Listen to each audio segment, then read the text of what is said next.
Oh, crap. Show a picture. We're on the concourse. Okay, what That's can I do to help? Just make sure nothing gets... Well, we gotta pull that first window. Just start by pulling that. Yeah, there you go. There it is. Oops, sorry. You're good. Defender number 8, Mark Birch. Head coach for Memphis 901 FC, Tim Collier.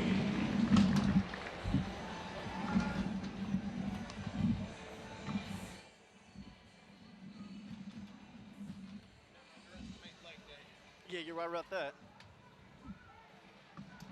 Oops. Yeah, it will. You just gotta be gentle with it, gingerly with it. There it is. It does all work. Please welcome tonight's Florida kids. Logos rush to celebrate soccer team.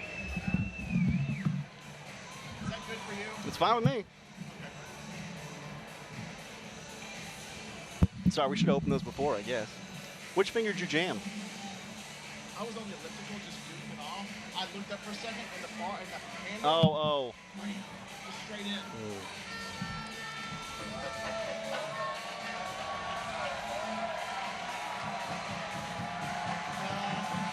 don't need the soap right now anyway. We're not going to show the soap on air, are we? Maybe at halftime? Oh, maybe, yeah, maybe. Use this paperweight for now. Yeah.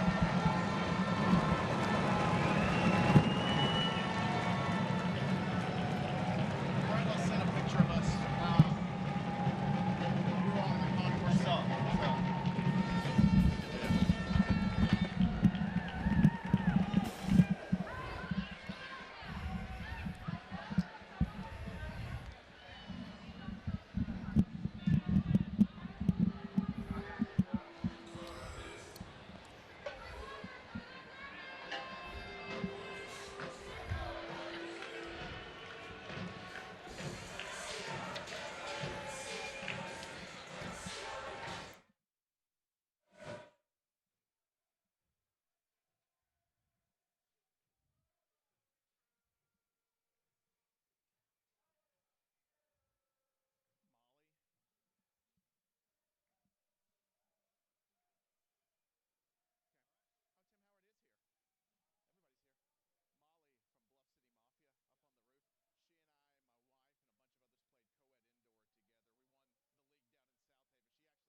Downtown Memphis alive tonight and hoping for a victory for the boys in blue. Memphis 901 FC plays host to Hartford FC at AutoZone Park this evening.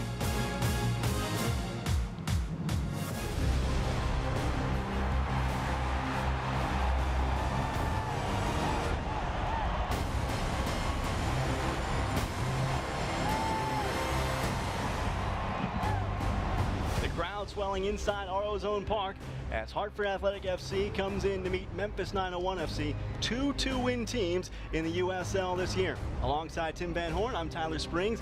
Pleasure to be with you this evening. Tim, these two sides have seen each other before, and Memphis has won twice, but more importantly, they're both coming in hungry off of disappointing results. Yeah, nobody comes into AutoZone Park smiling tonight, Tyler, with Memphis 901 FC losing at Charlotte last weekend and then Hartford losing at Bethlehem Steel. Both are hungry for a win. Memphis has won the last two times, as you said. Hopefully third time is the charm. It all starts with goals tonight. Hartford has a player to watch tonight that's going to be something else. But the odd thing is he's not starting the match. Harry Swartz, who's been hot for Hartford Athletic, is getting the start tonight over Jose Angulo. But the thing about Angulo is he's very comfortable coming off of the bench. In fact, he just etched his name into USL Championship history. He is the 6th player in league history to score 50 goals, and he can score them by the buckets. But if Memphis 901 FC can get out to a lead, it may not matter. And Memphis 901 FC has gotten out to hot starts before, scoring 4 goals in the first 15 minutes this year. So it's critical for them to get off on the good foot.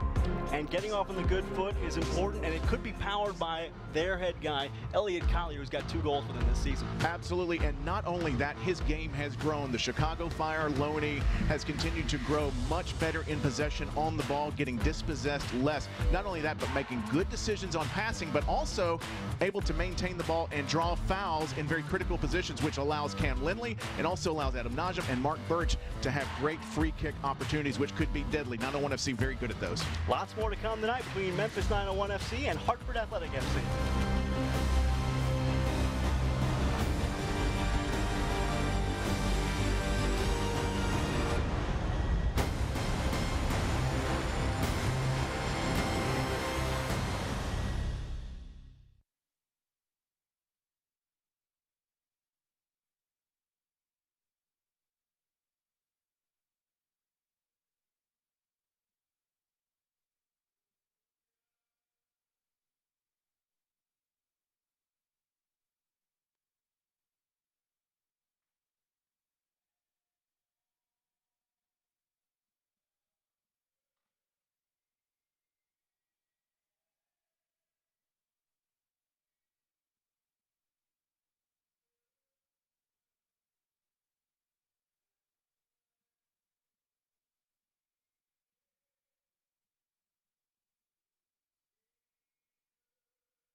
Smoke and fire and all kinds of hubbub here at 901 FC's home park, AutoZone Park in downtown Memphis, as action begins between Hartford Athletic FC and Memphis 901 FC in a moment. The starting lineups for these two sides.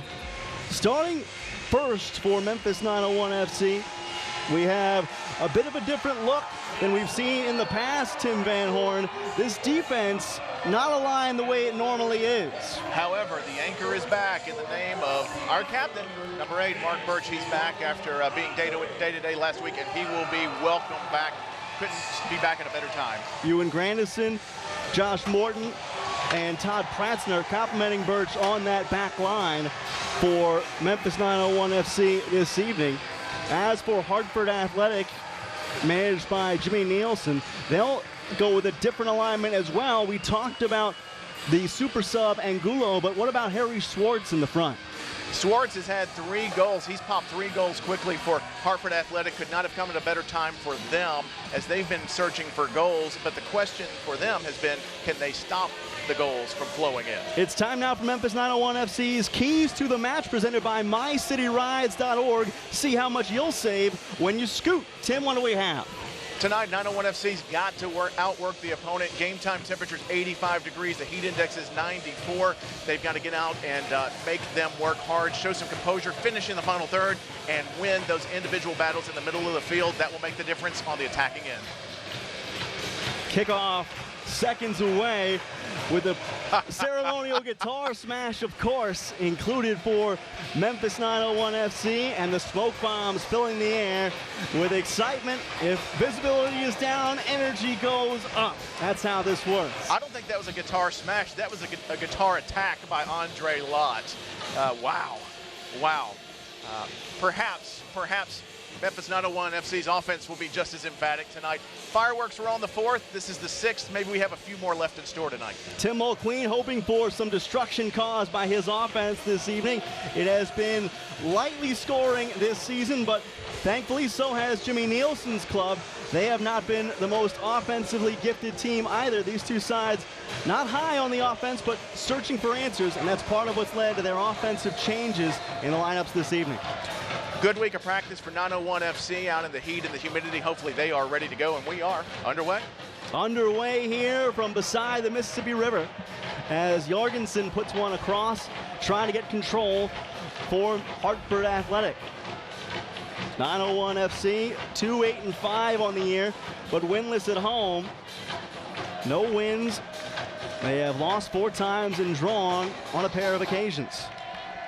Rasmussen pushing forward down the flank, and Barrera has that one run off by Mark Birch. Memphis 901 FC's been very good in the first 15 minutes of the matches this year. They've scored 4 times in the first 15 minutes, so if they can get out onto a fast start, could be a great night here at AutoZone Park. 901 FC coming off a defeat at the hands of Charlotte Independence, 1-0, coming last week on the road in North Carolina. The offense, as we mentioned, something that is still searching for consistency. Hartford threatening in the early going. Here's DeVitt. Sem DeVitt to the left side.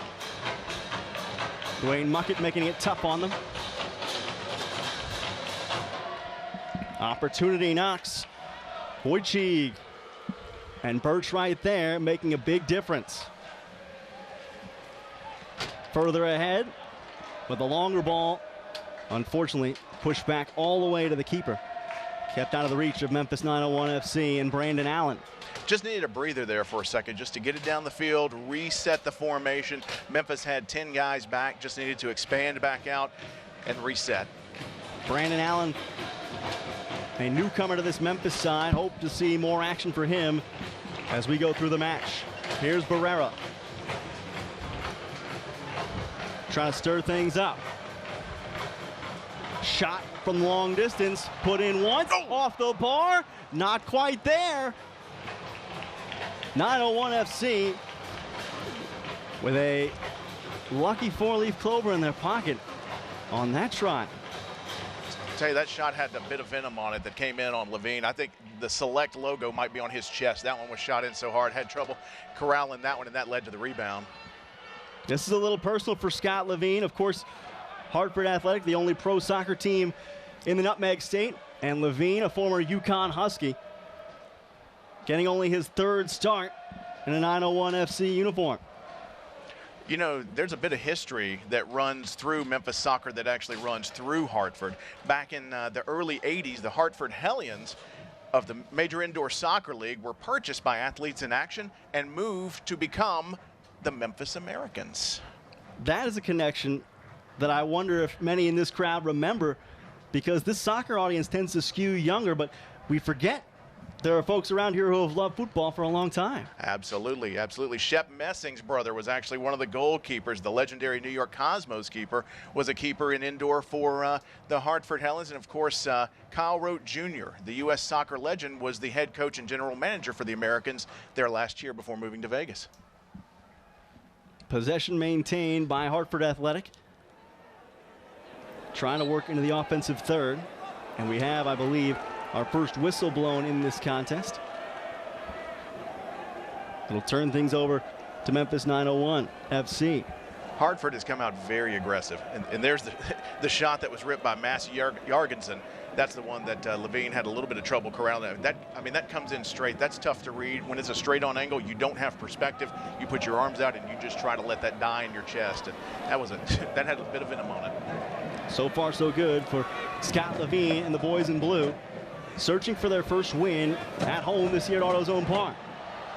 Brandon Allen on a run there, but unfortunately the bounce just got to the goalkeeper, Due, ahead of him. Metzger had a nice touch on the header to spring Brendan Allen through, but you gotta tip your hat to Due there. He was on his tiptoes there, ready to spring forward. If he waits an extra half step, he could have been in big trouble. Grandison with the control for 901. Memphis 901 FC in the Navy kits. Hartford Athletic in white. Riverside here at AutoZone Park.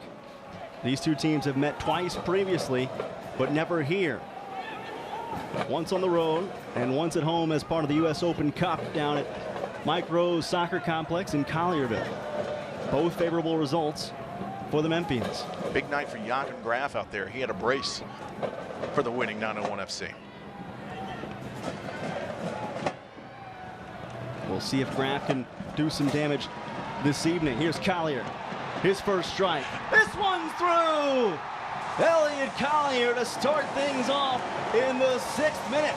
Puts Memphis 901 FC on top 1-0. The movement on the ball by Collier when it was swung out wide to the left, his push on to the right foot to be able to turn that in past Due was a brilliant stroke by Elliot Collier. And I remember, who was that was the player to watch for 901 FC that you mentioned? I think it was Elliot Collier. It was Elliot Collier, absolutely. His 3rd goal of the season. And what he did is he bought himself some space out on the right. Watch this, the push on the outside of the right foot, turns it back. The keeper is anticipating middle to the left. That's a hard push back to the near post. Collier knew that, fired that in, clinical strike. Memphis 901 FC with their 5th goal in the first 15 minutes of a match, and the trend continues and off to a great start tonight. You talked about how important it was for Memphis 901 FC to get off to a good start. They have done that thanks to the Kiwi, Elliot Collier.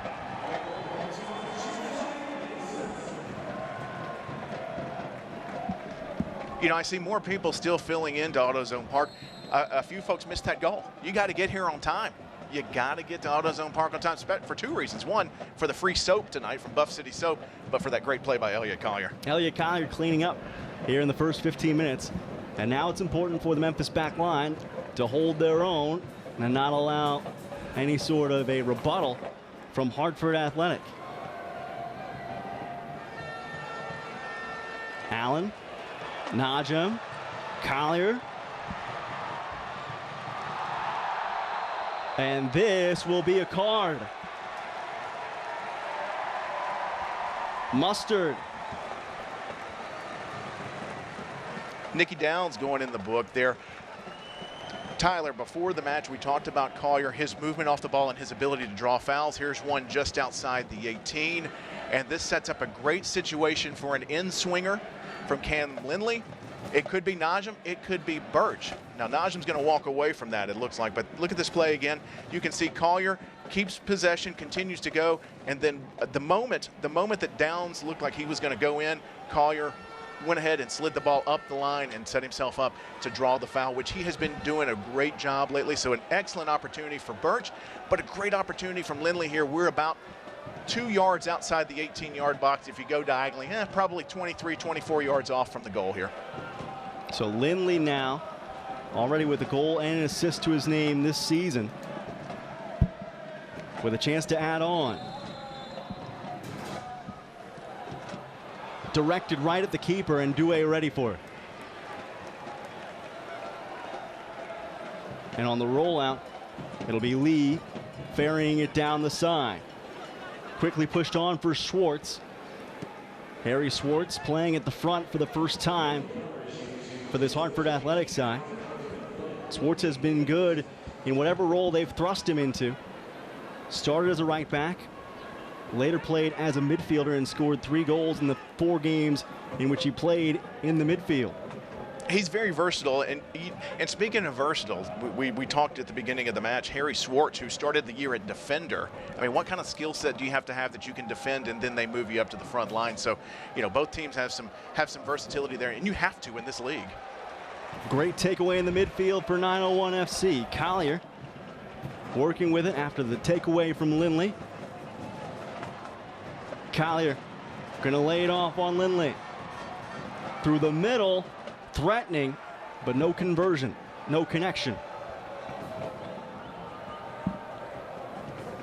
Swartz.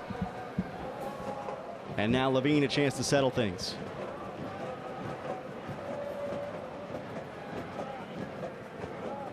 (1-0) Memphis 901 FC. If you've arrived late, you've missed something. Elliot Collier with a goal. The flag goes up here as Najim tried to squirt one through. Brandon Allen looking for his first one. He was, it looked like he was about maybe a half a step off there. So not an unreasonable call. Good officiating crew out there tonight. The center referee, Gabriel Giusti, this is his 5th match of the year. And he's averaging, doling out about 4 yellow cards a match. So if this thing gets chippy, he is not afraid to go to the books. So far, 1 yellow all the way, or rather already, in the first 10 minutes of action, coming against Hartford 901 FC and Nicky Downs. Dixon. Alex Dixon, good foot speed, but dispossessed there by Metzger. Najim and Muckett trying to find space. They do out wide with Lindley.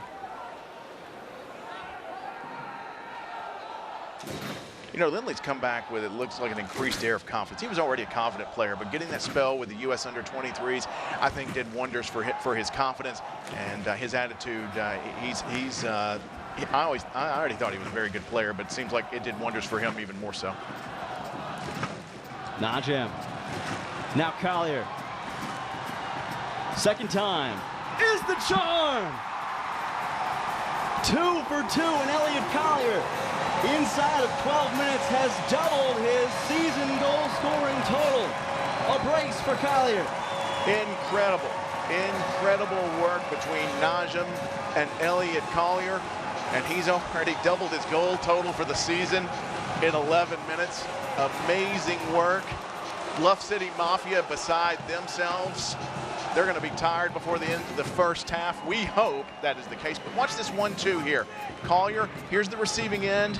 After Najim gives it back, goes 5-hole near post. Beautiful, again, clinical finish. We're seeing a more confident, more complete Elliot Collier game by game, and the Memphis 901 FC fans are the beneficiaries. You talked about it before the match, and there have been some folks who have been a little bit down on Collier, perhaps. He's a much ballyhooed guy coming from Chicago Fire, but the skills have come along and come into play slowly throughout the season. This is kind of what Tim Mulqueen's hoping for his lead striker. Absolutely. I know Chicago Fire have to be very pleased when they watch back this match. I know they've got a match going on tonight, but when they see this, they've got to be happy how their loanee is doing. 2-0, Memphis 2-0.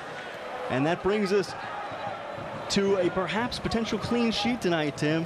Memphis 901 FC, if they complete a clean sheet, you could win $5 off a $10 purchase at Chicken Salad Chick. Download the free Chicken Salad Chick app now and use promo code 901CHICK. But wait, there's more. Also, if Memphis 901 FC scores multiple goals or even 1 goal this evening, they've scored twice, and you score with Papa John's. Use the code SCORE2TWICE to receive half off your next order from Papa John's. Better ingredients, better pizza, Papa John's. There you go. Use that promo code SCORE2TWICE and get you some pizza. Oh. Elliot Collier, the pizza man tonight. What's on your pizza, Tim? You know what? I'm a very simple guy. I'm a pepperoni, and sometimes I'll fool myself and put a vegetable on there to think I'm eating more healthily. There you go. That won't throw anybody off. Lindley. Not quite there. It's a good ball in. It's a very good ball in. Morton coming up off the Lindley pass, and that one just firing up over the goal. But it's good to see aggression coming down the wings. We've seen Elliot Collier up front, but a nice overlap there, giving a little added dimension to the Memphis attack. Now, we've seen it 3 times already, Tim. I'm just going on what we're working with in terms of shot counts. Collier's attacked and Lindley's attacked. They both come down the left side, and I feel as though that might say something about a particular weakness in the Hartford defense. They see something in Sim DeVitt and also in Nicky Downs. Now, Nicky's already playing the right back. He's already on a yellow card after just 8 minutes. So I would go after him too and see if they can move him out of the game or get a substitute in there maybe in the second half if he continues to pick up a few minor fouls here and there. 14 minutes in, and Memphis 901 FC on top 2-0. It's been very rare for 901 to be multiple goals apart from the opposite team, either in defeat or in victories this year. And they are in good position in the early going. Alex Dixon trying to work Hartford back into a good spot. Perhaps have the deficit. Jorgensen will lay it off. Rasmussen and DeVitt. You know, 901 FC had a great week of practice. I got to go out there earlier in the week and see Coach Mulqueen and the guys working out, and they've become acclimated to this heat and this humidity, and they really the words for him were hydrate, hydrate, hydrate. Barrero long strike, knocked down before it got anywhere dangerous. There may very well be a hydration break coming up somewhere in the 30-minute range, 35-minute range. If I'm Hartford, I would probably ask for it just to slow things down. Possession right now, Memphis right now at 45%, Hartford close to 54, 55%. But a lot of that for Hartford has just been pinging it around their back line in their defensive third and in the middle third of the field. But I will say this too, they had a great opportunity early on that spill by Levine, and then the follow-up shot which hit the crossbar. So it looked like Hartford was going to come out gangbusters, but after that, once Memphis was able to settle down, focus, get some short passing in, which is critical at AutoZone Park, they've been able to take advantage of the situation.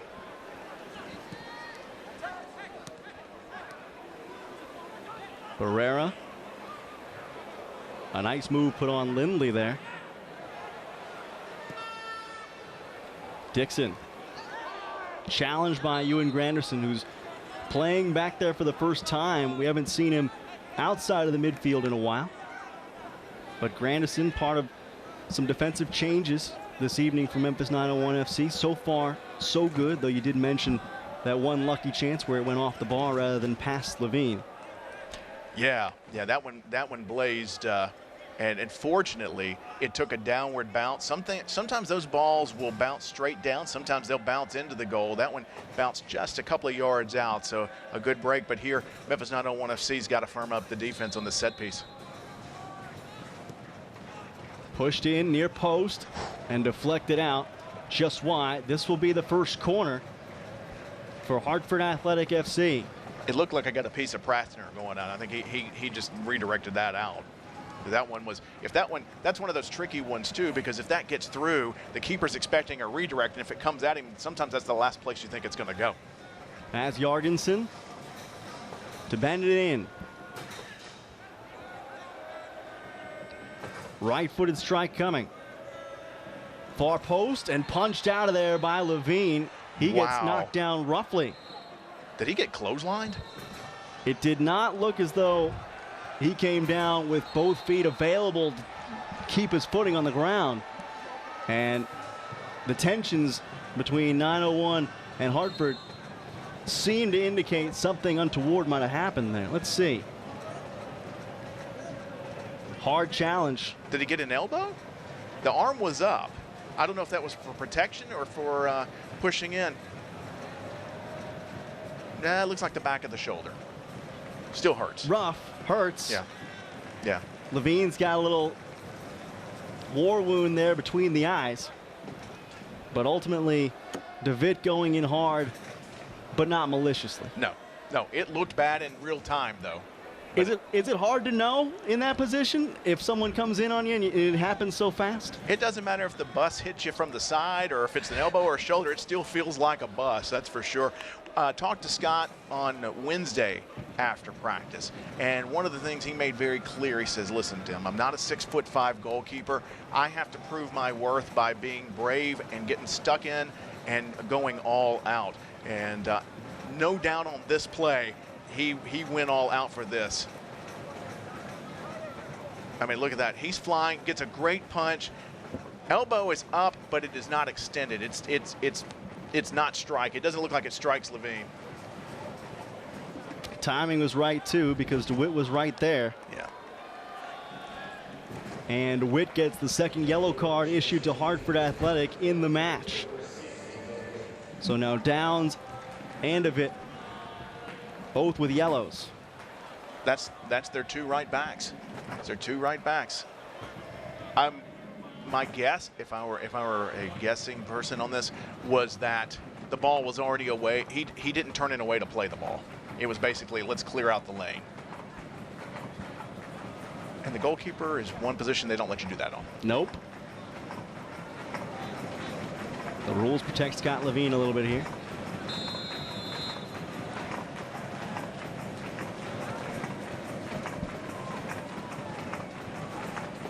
(2-0) home side here in Memphis. As Brandon Allen vies for it. And a little too roughly for the liking of the official. You're set up with a 2-goal lead here in the first half. Probably too early to change anything the way things are going, but maybe there's an opportunity to focus on getting Allen comfortable as the match goes forward. Absolutely, absolutely. It's still plenty. You know, it seems like we've already had 75 minutes worth of action in 20 minutes. It's been incredible. But I will give Hartford credit on this, is that they have already worked Scott Levine, so they are getting to him. They're getting activity in front of the net, and all it takes is a redirect or just one mistake, and they are right back in this game. So while we're thrilled with Elliot Collier's brace, we got a long, long night ahead of us.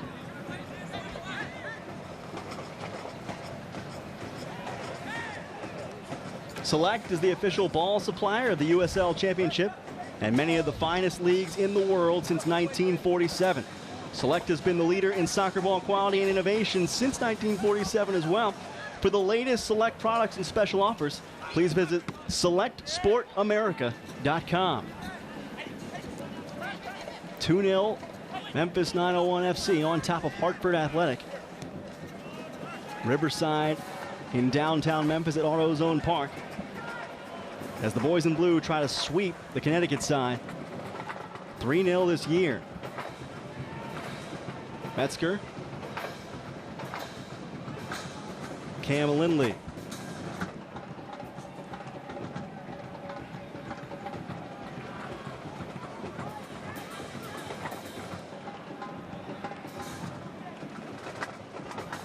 I think he was looking for Josh Morton on that, but that one just kind of died in the night air. One bridge too far. Yeah. Love seeing Josh Morton in the lineup. I love Wesley Sharpie, but I love seeing the guys that maybe not get as many minutes come in, embrace that and take advantage of it. A couple of more common faces out of the starting lineup, Wes Sharpie being one of those. So far, it has not affected the 901 side. 22 minutes in. Still a young match. And Tim Mulqueen, with a lot of gesticulating and teaching and instructing still left to do.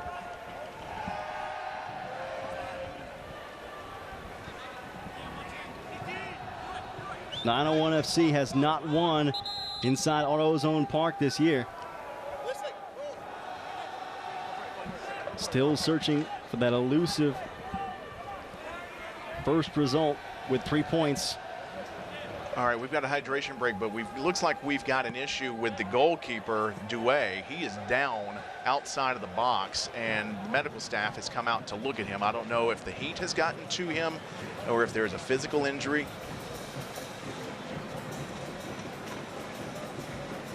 So it looks like we're going to have a couple of minutes here. Mark Birch is just dripping right now, and it's not from any of the water that he drank.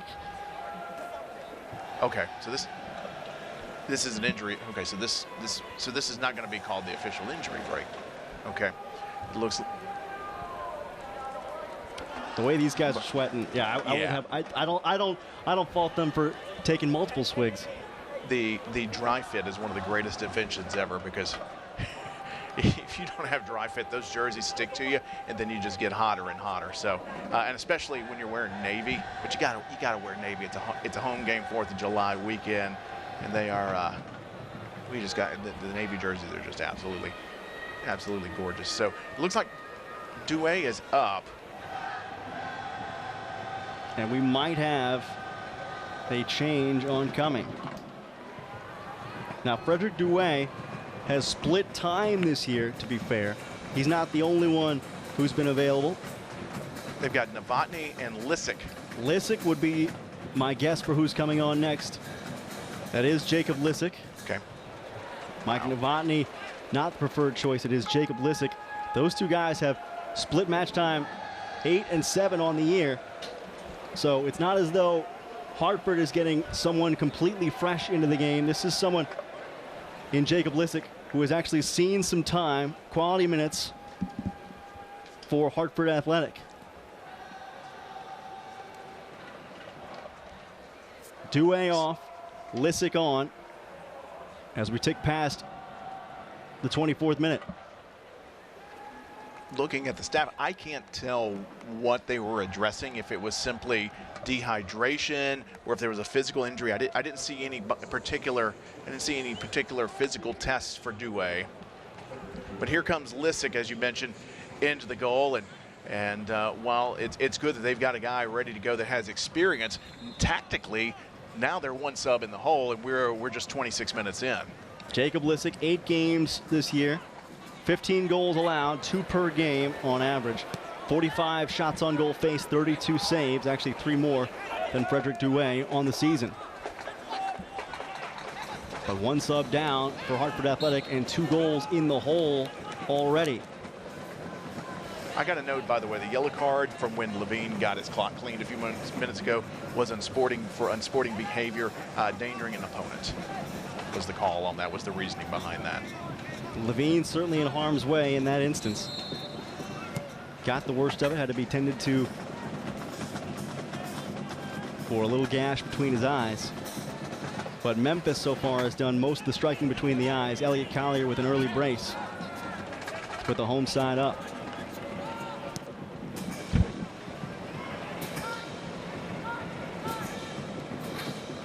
Herrera on the intercept.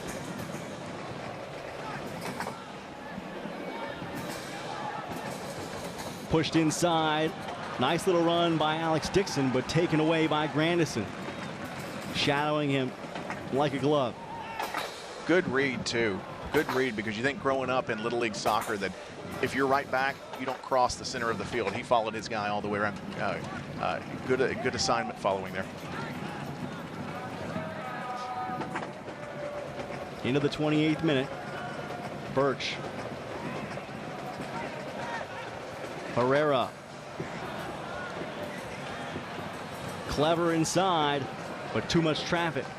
And Grandison also there once more with the read and react play. Still danger. Muckett adding his 2 cents.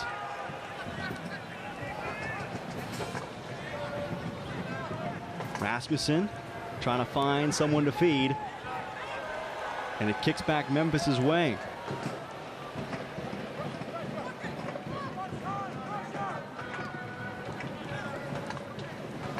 Fair to say, Tyler, since the second goal, Hartford's had the lion's share of the possession? Yes. And I think that's just as well for Memphis. In some ways, working with the ball at your feet in this kind of heat might be more taxing, particularly when you have the urgency of being in a 2-goal hole. First touch for Lissick, who's replaced Douay. Before last week, when Hartford fell at the hands of Bethlehem Steel 3-0, they had not gone goalless since April 17th. They are goalless right now. And a foul in the midfield on Najum.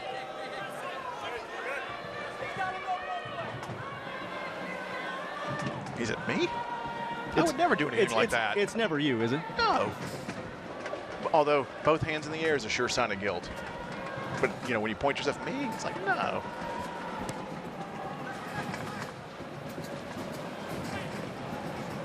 Metzger, a nice little flick on, but couldn't connect with Allen in the front. So Dixon will pull it down and leave it for Lee. Nice passing. Jorgensen off the post and in. What an angle and a kick from Jorgensen. The little ricochet got it by Levine. 2-1. I'll be interested to see that replay because I don't know whether or not he had an opportunity to go to get that. It looked like maybe it was going to go wide, but oh wow, that thing had some swerve on it too. Had a little bit of knuckle. Levine made no attempt at it. It got the benefit of the inside half of the post. And suddenly, the game is a game again. Just as we were speaking about Hartford being held goalless last week.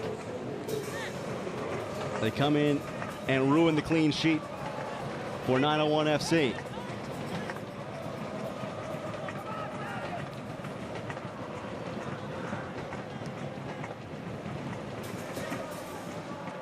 As Jurgensen, 29th minute goal.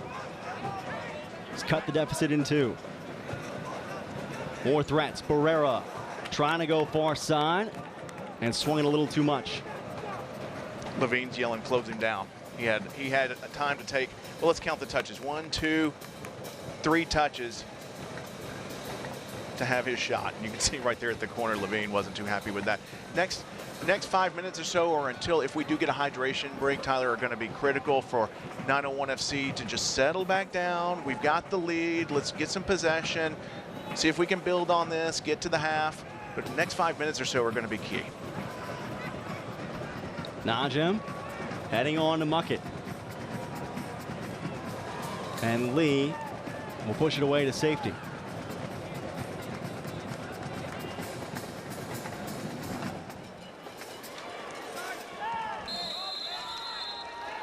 And this is the hydration break we expected. 901 FC carries a 2-1 lead into the hydration break. At least that's what it looked like for a moment. Nope, I think this is just going to be a whistle and perhaps a kick coming here. It's even better. It's a free kick about 30 to 35 yards from goal. And Grandison's going to get some water. So Birch with a chance to survey the landscape. You know, I think out in the Sunday League, you can put one of those little camel backpacks on with the straw and run around. I think. That's brilliant. I don't think they'd kick you off for doing it. So how does Mark Birch attack Lissick here?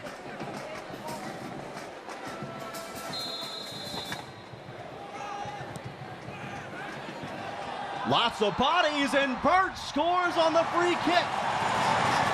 Or will this be an offside call? No goal.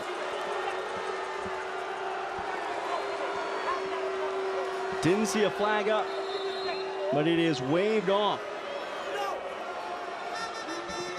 Gabriel Giusti, the arbitrator. Coach Mulqueen didn't know why either. Didn't know. They play on here at AutoZone Park. The heart of Mid-South humidity. You had a little bit of everything in that play. You had the bounce that went in, but then you had 2 901 guys go down. And then apparently, I think the call was offside. Either that or a push off. Here we go. Didn't see the flag.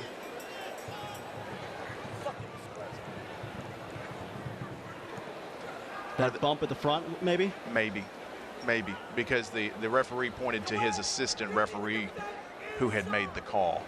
Yeah. That might have been, I think that might have been Grandison. It was either Grandison or Muckett. There was such a crowd of bodies in there. It's a mass of humanity. Yeah. Najem on the touchline. Keeps possession. Collier going to work quickly.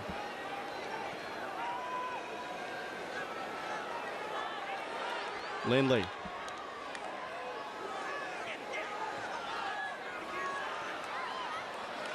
And Grandison unable to connect with Metzger there.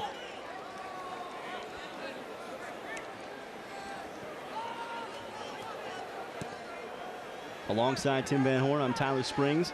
Pleasure to be with you this evening, particularly with the home side on top.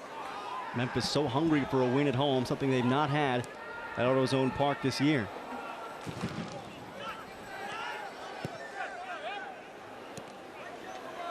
You know, we're only about 10 minutes away from the end of the half. I wonder if that injury break will be cause for not having a hydration break, because you'd think they'd have one any second now.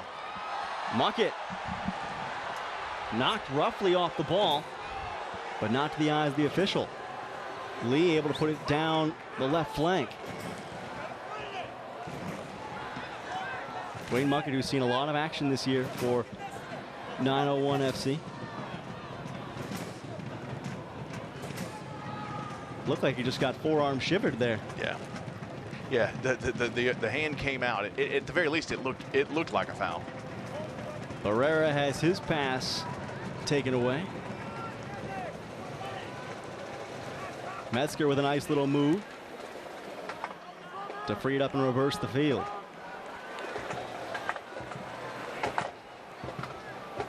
Allen in the middle.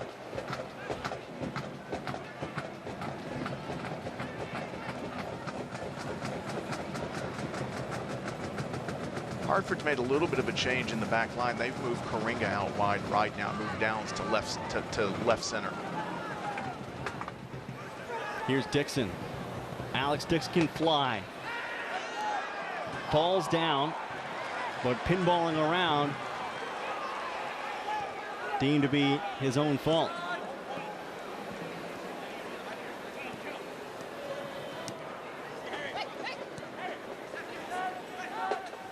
'36th minute.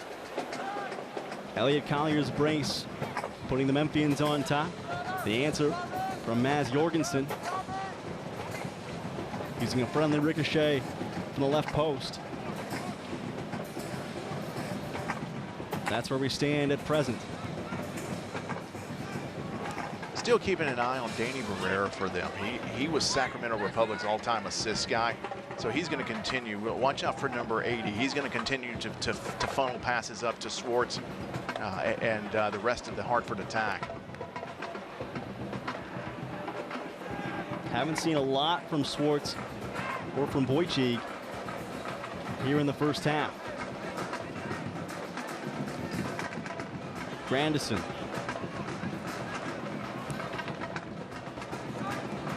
From the right. Allen got the turn and the deflection. Brandon Allen, a guy who needs the ball in certain spots in order to have chances. And Coach Mulqueen talked about that in practice this week. It's not like a video game where you can just get a guy and drop him in and he automatically is productive. He has to become accustomed to the teammates, and as you mentioned, those spots where he knows that he's going to receive the ball, and with a full weeks of practice, he's going to be much more acclimated. And you take that and the fact that he's got a great first touch settling that ball down in the spin move, he's going to get some more opportunities tonight. I have a good feeling about Brandon Allen tonight. Lindley on the corner. Low cross. Barrera trying to clear. And finally pushed out by Kunga, who's been the strongest of the defenders this evening for Hartford Athletic. Long one to Allen. Muckett trying to head on. And I believe the flag up there.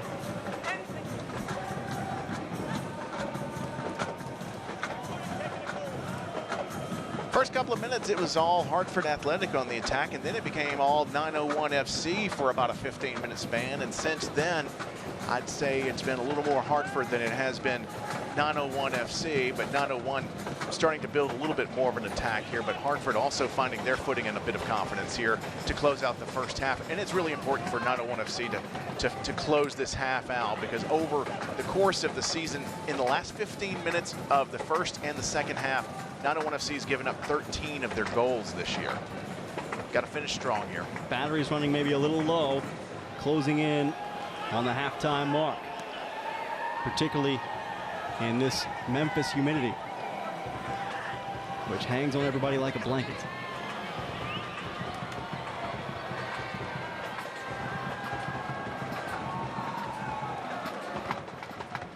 Naja. Morton. And Pratzner will scurry after it.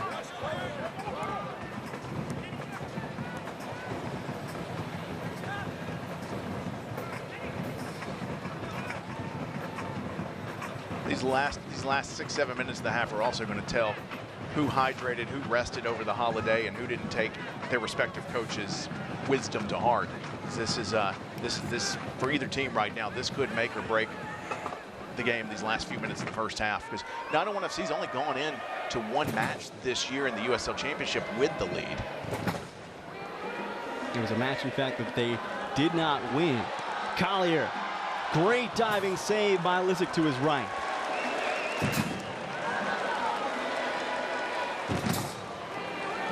Not sure if Collier got all the heat on that one that he wanted. He got the top half of the ball, didn't he? Yeah, he didn't get all of it. It looks like there was a scuff just outside the 18. Yeah, I think he called it right on the head. Birch.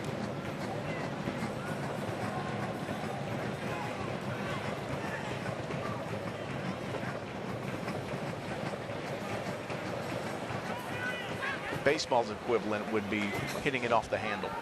Yes. The old sawed-off hit. Yeah. Yeah, you're good there, 17. You're good.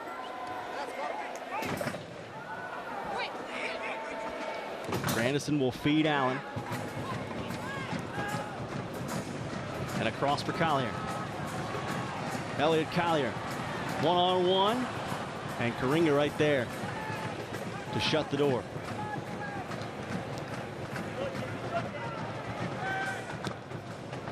Seems like a smart move so far for Jimmy Nielsen to put Kunga in the hole that has leaked the most this evening. That's been the right back position. Yeah, they were especially vulnerable, and it seems like that's sealed up, at least for now. But 901 still taking their opportunities over there, but the bulk of the play, the last 20 minutes, has actually been on the opposite field. But still, to keep them honest, they're running Collier out there to try again. Into the center. Muckett with a chance to counter. Memphis will slow play. Hartford Athletic ended up last week ahead in many of the attacking stats. They won the shot count against Bethlehem Steel 21-11. They won shots on target and corners as well, and that was despite going down 2-0 in the first half. So the quit in this Hartford Athletic team, the rollover, almost non-existent. That was a big night for them, because they closed down Rentschler Field that night, at least as their home. They're going to Dillon Stadium starting next week, so a time of transition for them as they close one chapter and open up another.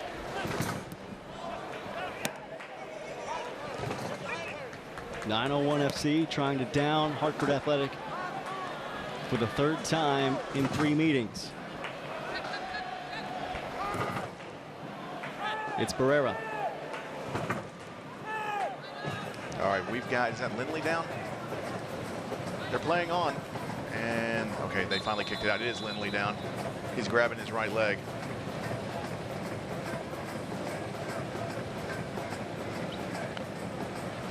That would not be a small loss for the Memphis side. Mark Birch, the captain, over to check. I think he's going to go pass along to coach what's going on here. Let's hope the worst that it is a bit of a cramp in this heat, the humidity, be able to play out these last, and there's probably going to be, you'd suspect, 2 or 3 minutes at a time at least.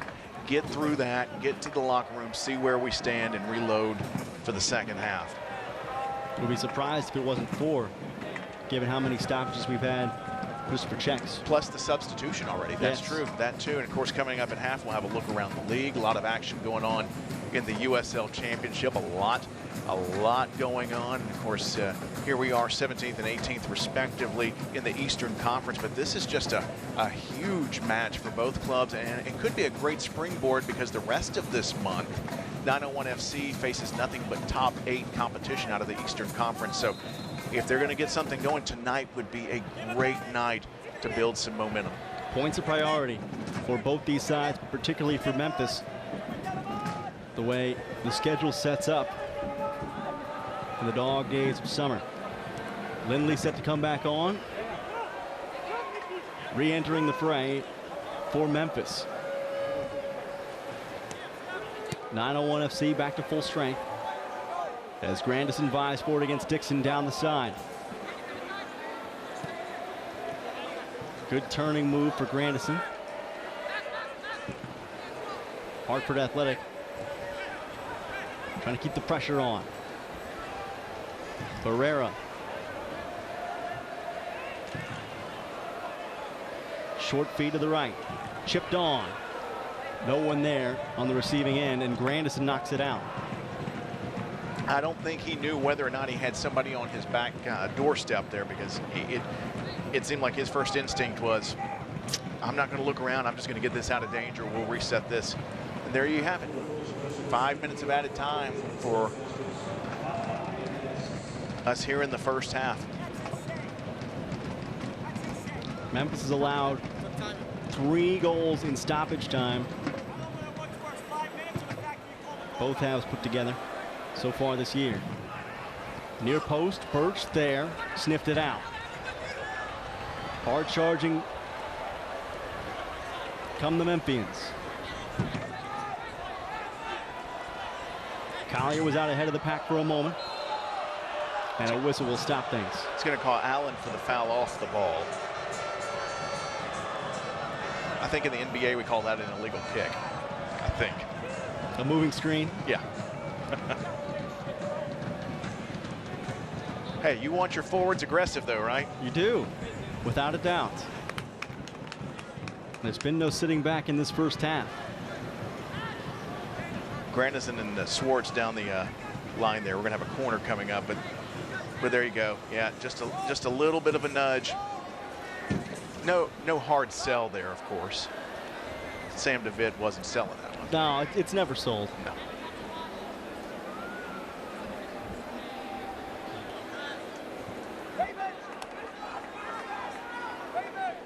Another corner. Plays short for Barrera.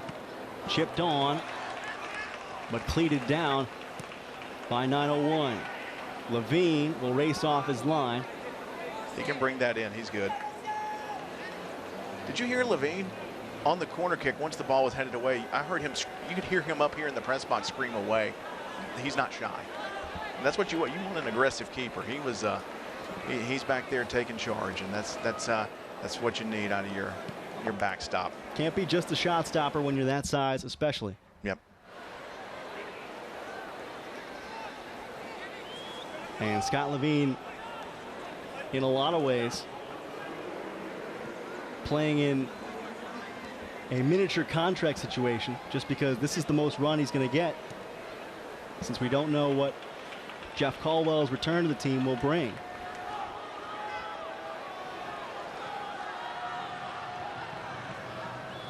Oh, that's right. There are like 3 soccer games tomorrow. There might be.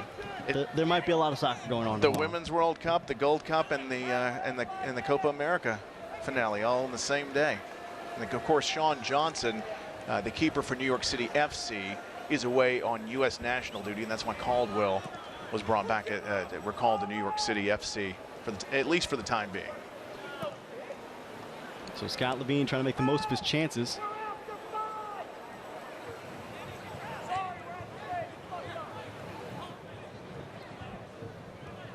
Levine and Caldwell have been the pairing, and a pairing that Tim Mulqueen's been very satisfied in this year. Chested out by Downs, just trying to kill some time. You know whose name we haven't called very much, and it's probably actually a good thing, is Mark Birch's name. I know he had the not goal off of the foul in the box, but really, when he's touching the ball less and our midfield is working it more, that means we're getting a few more touches, we're getting more passes, working the ball and working it up the field rather than having to continue to go back and with our backs to the goal. So that's one good sign, and I know we'll have more to talk about coming up in just a couple minutes. Halftime approaching here in Memphis.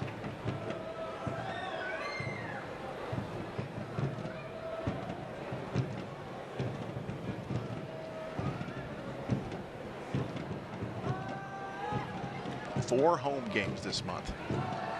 Big month for 901 FC.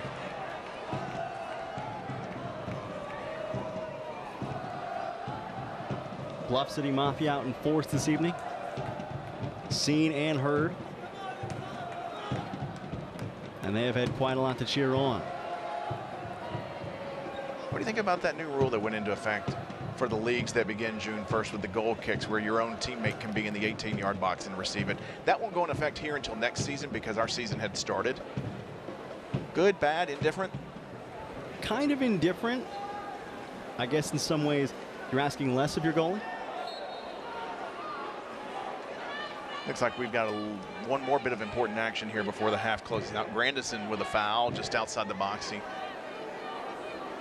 had a takedown there, so this is going to set up a situation perhaps for Jurgensen, maybe Barrera. Jurgensen on the kick. And Barrera lurking close. Memphis does not want to give up the advantage. Near post, in traffic, and played away. That will be halftime. So far, so good for Tim Mulqueen and company. Memphis 901 FC with a 2-1 advantage on visiting Hartford Athletic FC. Not a bad first half so far. We will come back with a little more coverage from AutoZone Park here in Memphis. It's the home side leading by a 2-1 count thanks to a brace from Elliott Collier.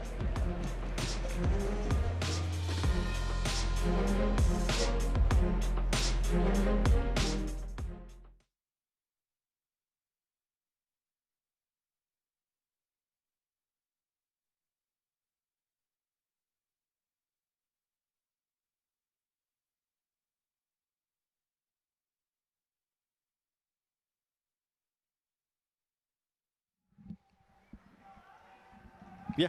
All right. Okay.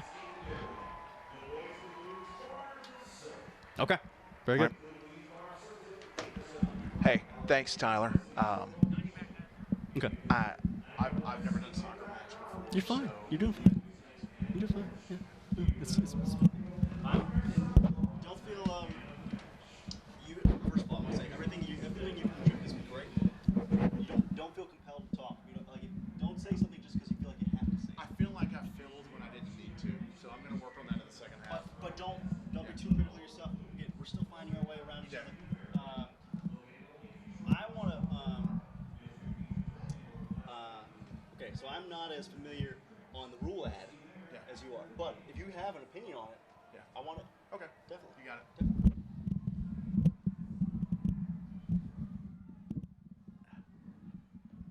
Are you thumbs up, thumbs down? What? On the man in the box. Oh. That's what I meant. Oh. As a goalkeeper, I actually kind of like it because if I've gotten older, my leg has gotten worse. Right. So it gives me a better way to play.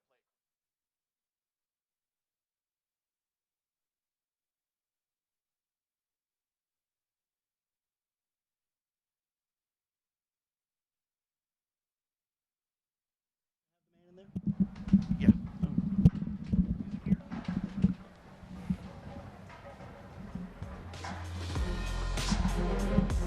Back at halftime, Memphis 901 FC leading Hartford Athletic 2-1. A recent match here at AutoZone Park between Memphis 901 FC and Pachuca drew very well and brought out a lot of fans in attendance.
He's going to push that ball wide toward Gonzalez. Gonzalez, a first touch cross back inside for Dillon and a goal! Inside the 18, shot, push wide!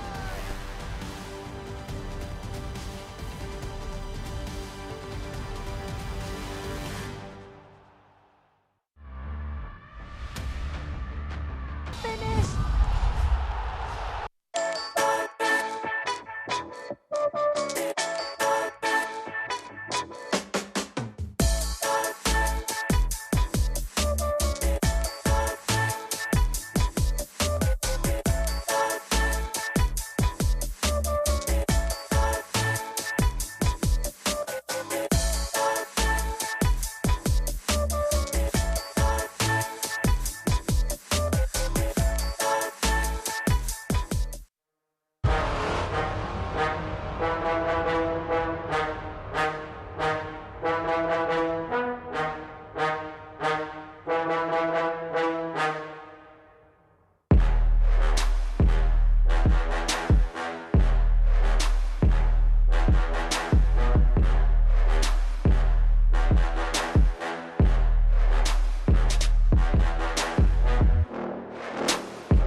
We'd like to thank our official Memphis 901 FC pub partners, Aldo's Pizza Pies, Silky O'Sullivan's, Crosstown Brewing Company, High Cotton Brewing Company, The Brass Door, Celtic Crossing, and Meddlesome Brewing Company.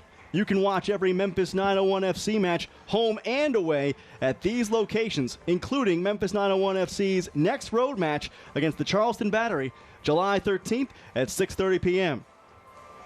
Fans, you don't want to miss Memphis 901 FC's home match against their rivals, Nashville SC, coming up on Wednesday, July 17th at 7:30 p.m. There might just be a special giveaway that night. Tickets available now.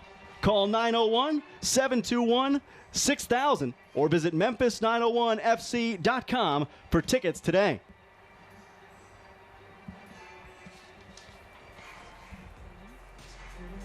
2-1 the count here at AutoZone Park in downtown Memphis. Memphis 901 FC looking for their first home victory, and they hold the 1-goal advantage over visiting Hartford Athletic.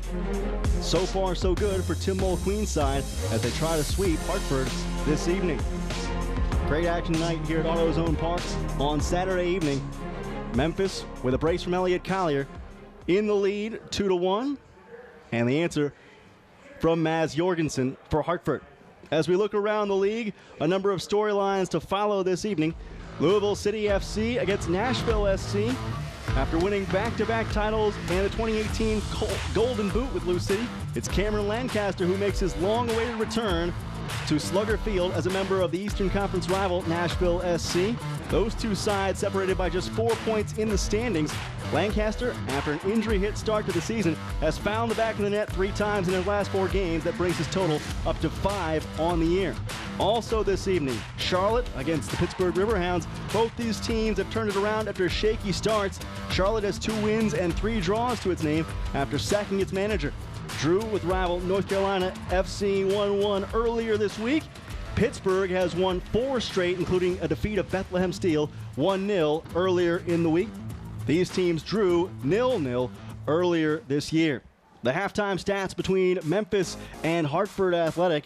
So far, the shots favoring the Memphis side, the possession favoring Hartford just barely, and total passes close, if not dead equal. And it's been anything but 50-50 throughout the first half. We saw Hartford come out very strong in the first 5-6 minutes, and then Memphis strung together a series of passes. Elliott Collier with a brace over the next 10 to 15 minutes, dominating the possession. But then Hartford all of a sudden found a little bit of resolve. They came back, and I thought they played much better the final 22.5 minutes or so of the second half of the first half, and that's how we stand pretty much so even on possession. Corner kicks, Hartford had 2 in the last 2 or 3 minutes, pushing for that last moment equalizer to end the first half. They weren't able to do it, fortunately, so Memphis 901 FC sitting there with a 2-1 advantage and getting some shots on goal too as well. That's good. 4, that's critical. Coming back with more from AutoZone Park as Memphis 901 FC holds a 1-goal advantage over Hartford Athletic. This is USL Championship Soccer on ESPN+.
Back at AutoZone Park as Memphis 901 FC holds a 2-1 advantage over Hartford Athletic. A great first half for Tim Mulqueen's side, getting a brace from Elliot Collier alongside Tim Van Horn. I'm Tyler Springs. The highlights from this first half, Tim, much more than we thought we were going to get from the home side as these two teams went after each other. Yeah, Mars Jorgensen came in with a blistering shot, followed up by Wojciech, and thankfully this time the frame saved Scott Levine in this case. Wouldn't be the case later. No, Elliot Collier with a brace of goals. The first one curling it just inside the post. Yeah, beauty. He pushes it off on the outside of his right foot, comes back near post. Great play by Collier. There's the second one. That's the one for the brace just about 10 minutes later. Elliot Collier getting his second on the night, doubling his goal tally on the year again, coming in strong from the left side. Hartford in a panic mode there, trying to figure out how to shore up that side of the field. And Hartford would be heard from on a corner. A little bit of a rough challenge here and a weird moment for Scott Levine. Yeah, absolutely. Coming in hard on Scott Levine, picking up a yellow card in this particular case. Watch this as he came in and got hammered. But then just moments later, you saw Mars Jorgensen. You know, he had an opportunity earlier on in the first half. The post was friendly to Scott Levine earlier, but not so much second time around. It took a funny bounce, went in to win the match now. A little kiss off the woodwork helping Hartford have the deficit as we get set for kickoff here. The second half coming up between Memphis 901 FC and Hartford Athletic. Two teams 17th and 18th in the Eastern Conference standings. Desperately in need of points. Memphis with 11 entering this match. 3 would sure be nice to come away with at the end of the evening. Fun night so far. Bluff City Mafia in great voice. Great crowd on hand for 4th of July weekend. And underway, maybe 45 minutes away from a happy Saturday night here down near Beale Street. The second half ongoing. Memphis in the Navy kits. Hartford in white. In front of a interested and hopeful Bluff City Mafia and supporting Memphis troops. Hartford Athletics sitting on 2 yellow cards right now. DeVitt was the one that came crashing in on Levine in the 20th minute. And then you had Nicky Downs earlier on the right wing picking up his in the 8th minute. So they've spread the yellow cards out across the back line, hoping that Mulqueen's squad won't exploit it. And the other important point to note for Hartford in that first half, they had to make a change in goal. Jacob Lissick coming on in place of Frederick Dewey because of an apparent injury or some kind of discomfort, leading Dewey being unable to continue. So Memphis, having seen 2 different keepers thus far and scoring both their goals against Dewey, have not been able to get through yet against Lissick. Here is Lee. It's a good track back by Muckett there to make sure that the left wing wasn't exposed, because they had plenty of space over there on the left side. So Muckett doubling back, taking care of business. Raymond Lee, former Pittsburgh Riverhound, toward the center and sniffed out by Josh Morton on defense for the Memphians. This Connecticut side has faced Memphis twice already. Both times have fallen in defeat. Once by 4 goals, once by 1. Dixon. Grandison will not let him in.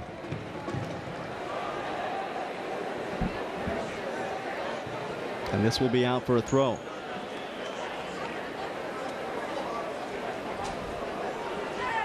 Kickoff temperature was 85, a heat index of 93, 94. So things have cooled off just a little bit, but I'm not sure that Hartford's used to this heat and this humidity down here in the 901. We'll see how things turn out the last 20-30 minutes of this match. Metzger will push it out. Even if Memphis were sweating, it's navy blue, you wouldn't be able to tell. Yeah. Pushed in from Lee, and the header not quite on target from Hartford FC. I wouldn't be sweating it anyway. I've got to borrow this Buff City soap they gave away to the first 3,000 fans tonight. I opened it up, and you know what it smells like? What? Optimism. There you go. Hard not to be optimistic with that first half. Scott Levine will make his choice.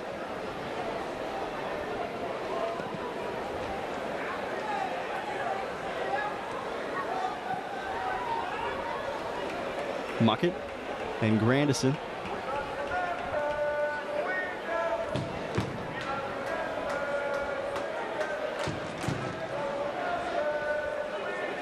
Pratzner and Birch. Just content to knock it around right now. I'll be curious to see once we get past the 70th minute if Mulqueen continues to press forward or if he'll add a defensive sub in the midfield to see if they can shore up if this lead or it holds or is extended. Here's Brandon Allen looking for an opportunity. Played to Collier. Lindley, Muckett, good quick passing, set up and pushed out. I think a deflection off the kick from Najim. Did I just see a back heel from Najim in front of goal? That was slick. That was something. It will give Memphis the corner, first from either side in this second half. Here you go. Yeah, just a nice back heel roll to Muckett. Wow. You know, you got to hit 4 or 5 buttons on the Xbox to make that happen on the video game. I could never.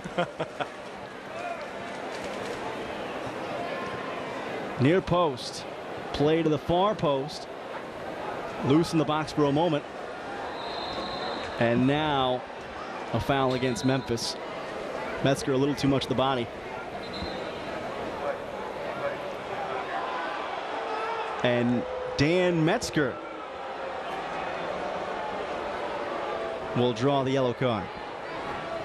It's the first yellow for Memphis 901 FC this evening. Be interested to see why he got the yellow card on that. That is a long, long way from goal to be able there's a shirt. Wow. A little shirt tug, to be sure. And a little bit of a sell from Dixon. And that's the 3rd yellow card of the match that's been issued by the referee. This official has been averaging about 4 per match. So we haven't reached quota yet. No, but we are trending that way, unfortunately. But I was curious to see why they would call that so far away from goal, because that looked like at worst case that would be maybe just a talking to. And then when I see it again, it's, oh, brother. Yellow card issued in the 50th minute to Memphis 901 FC, number 6. Yeah, it's one thing that the referee has, because oftentimes the laws of the game start out within the opinion of the referee, and he has some latitude there if he wants to just give that a talking to. Collier trying to sweet talk his way through, and Lissick will collect.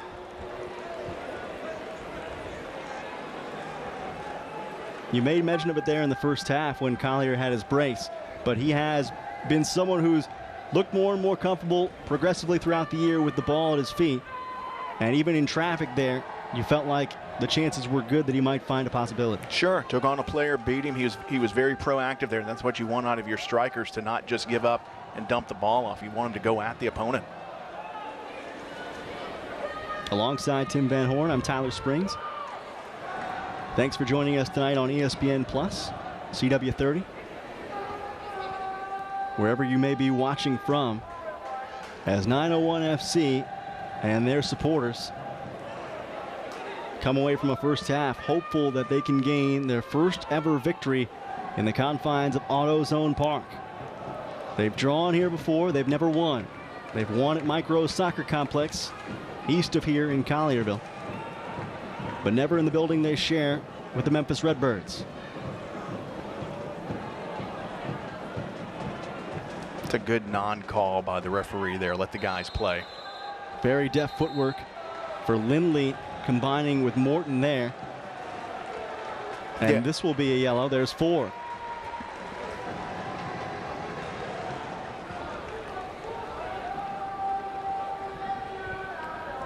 Good takeaway by Lindley, and usually that's, well, Morton had a handful of shorts there perhaps, but Lindley gets away.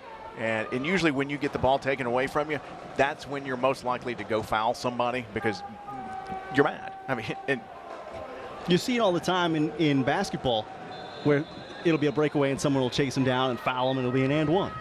Yeah. Just frustration. So 3rd yellow card for Hartford, 4th on the night.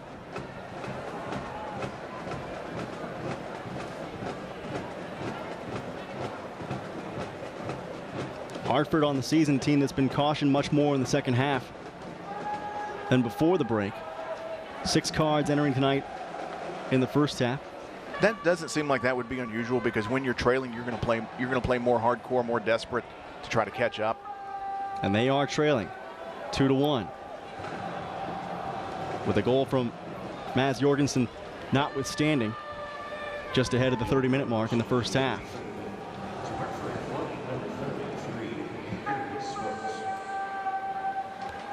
Swartz officially given the yellow card.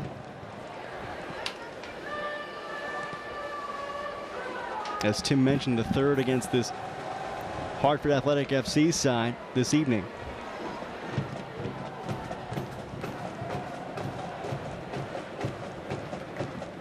Yeah, referee Gabriel Giusti is not, he's not afraid to reel it in. Has done so a little bit here this evening. Play long. Birch trying to keep it out of harm's way and just barely missing on an opportunity. Wojcik with a nice run through the middle. He got through the right channel and got a one-timer in on Levine. That one just missed past Levine's left post. Have not called Wojcik's name often this evening. He and Harry Swartz have been mostly muzzled by Memphis 901 FC. Couple of good looks in the first half. Wojcik's most notably, which went off the woodwork.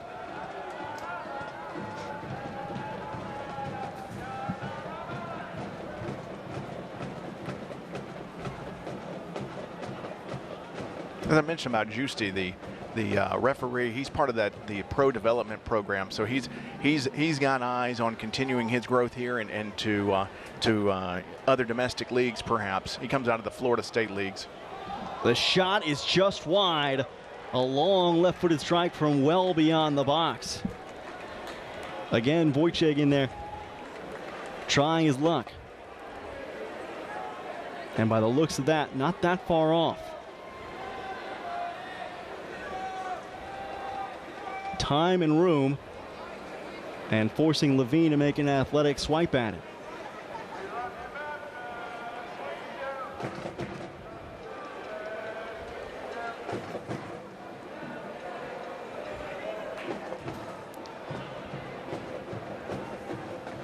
All the way to the back.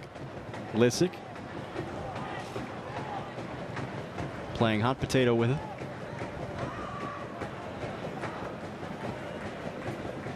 Najim wanted to turn. Couldn't keep control. Wojcik sent ahead. Dixon vying for it. Dixon with an open goal. Dixon can't do anything.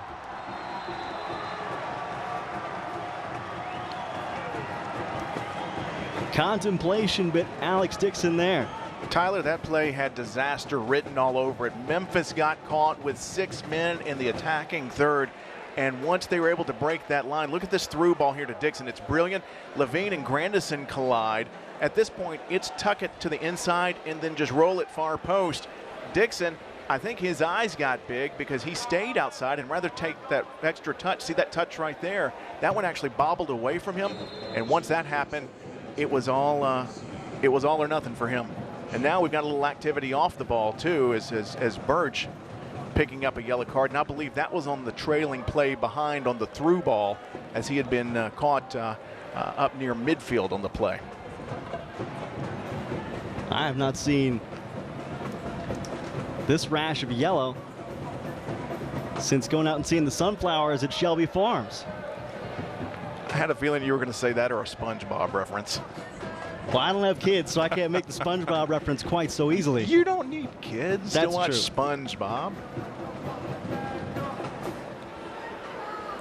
2-1. Memphis on top of Hartford Athletic FC.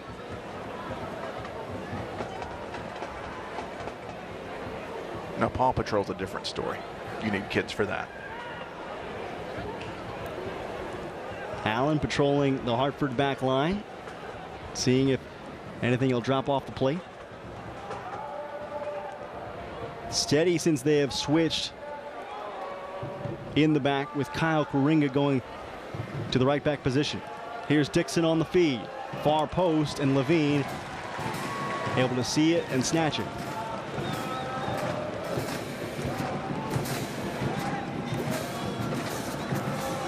That's an important grab for him because the last 2 or 3 times down, they've taken shots and he hasn't been able to get a paw to it. So it's good for him just to get another piece of the ball in the second half, get back into the flow of things and work it out. Because we are coming up on what's historically been a critical time for 901. From around the 61st to the 75th minute has been some of the most prolific scoring for the franchise. So far, it's been hairy, but they've absorbed the pressure thus far. We'll see if they're able to maybe turn the tide here and pick up some momentum in the second 15. Scott Levine using the paw on patrol right there. And Boychek going to draw himself a foul.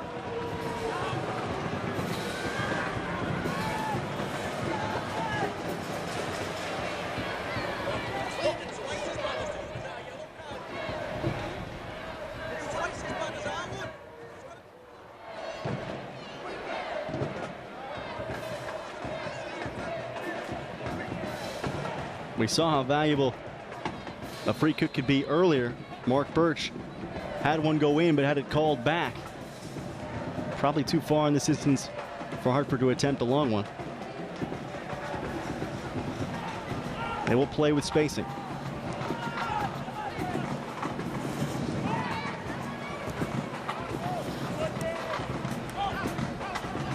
Kunga.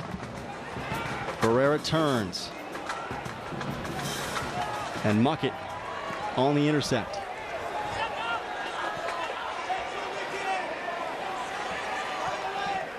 Allen will play it back and wait for a little bit of cavalry. Dwayne Muckett there. Brandon Allen here. Deflection should give this corner to Memphis. No. They say no corner.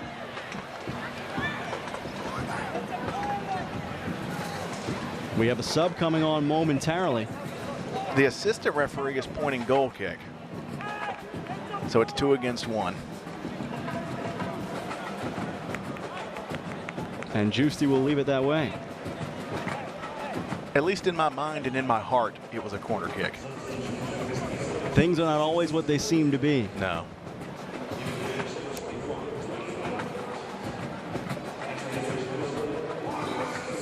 By the way, if you're not here tonight, you got to get to the next home game when they're back in town. And the reason that you need to be back here for this match, the next match is it the Nashville match on Wednesday the 17th? That's the one. Because today, Memphis 901 FC dropped the summer line of clothing. And I have a good feeling after getting some texts from my wife that quite a bit of tonight's paycheck is going to be spent down in the team store with some of the swag that's on sale now. Oh boy. That sounds like something very definitely in the offing. The team store is open after the game, yeah? I believe it is. I bet they'll open it up for you. I have locked my credit card away for the night. They may be sold out of some stuff already anyway. That stuff flies off the shelf. Pratzner tracking back. Keeping coverage.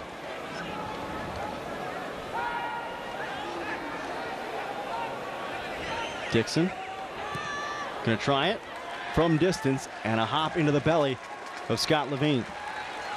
Fans follow Memphis 901 FC and the rest of the USL Championship all season long on ESPN+, home to the USL, MLS, UFC, and more. Join the over 2 million sports fans who have already signed up and discovered that ESPN+ is awesome. Watch the championship live every week. Sign up today at ESPNplus.com. Love that on-demand feature. Love it. Useful. Very useful, that. Brought it off for taxes as show preparation. That's an idea I hadn't thought of.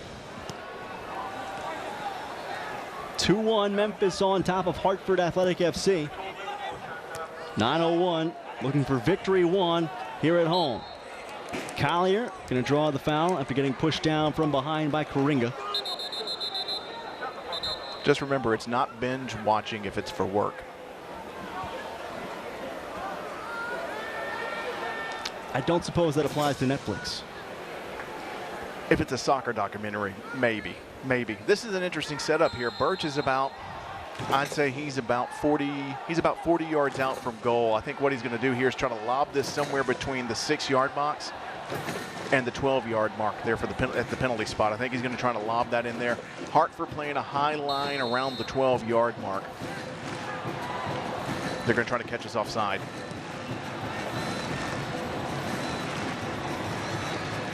Loose.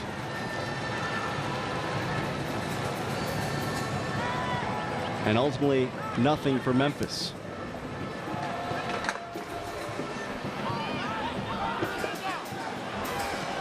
Lagos Kunga, by the way, the substitute on for Brandon Allen moments ago.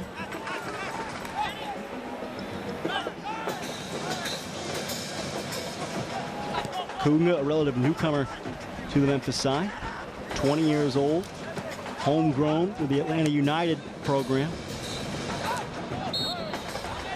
And perhaps a valuable pair of fresh legs as this game progresses forward. Lagos reminds me a little bit of Collier, at least in the small sample size, in that he's got a good move on the outside of his foot toward the inside. He can create space for others and for himself. Raymond Lee, one-on-one. The help comes. Lee, too strong. Kunga and Granderson converging, as well as Pratzner, to make things difficult on Raymond Lee. And Scott Levine grateful for the assistance. Terrific ball coming in, though. That was a good ball by Alex Dixon that put him in through inside the 18-yard box, and that he had an opportunity right away. But as soon as Memphis 901 closed down, there wasn't any help at the edge of the 18 nor outside of the 18 for him to drop off. So at that point, it's either I'm going to plow through here or try to buy myself a shot, and he took the latter option, and it wasn't even close.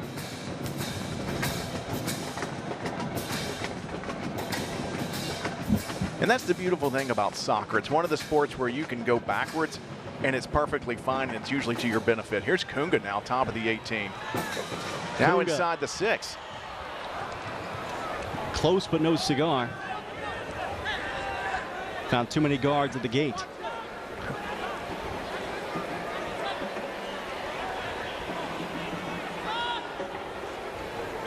Pratzner as we enter the 67th minute.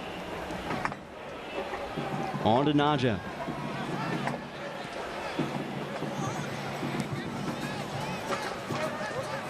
Birch.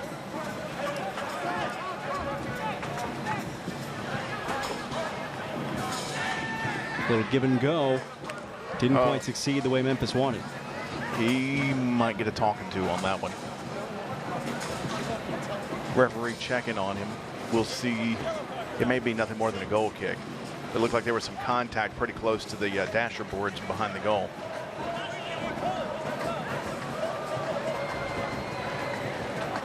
Lissick tends to think so. And there will be a trainer sent that way.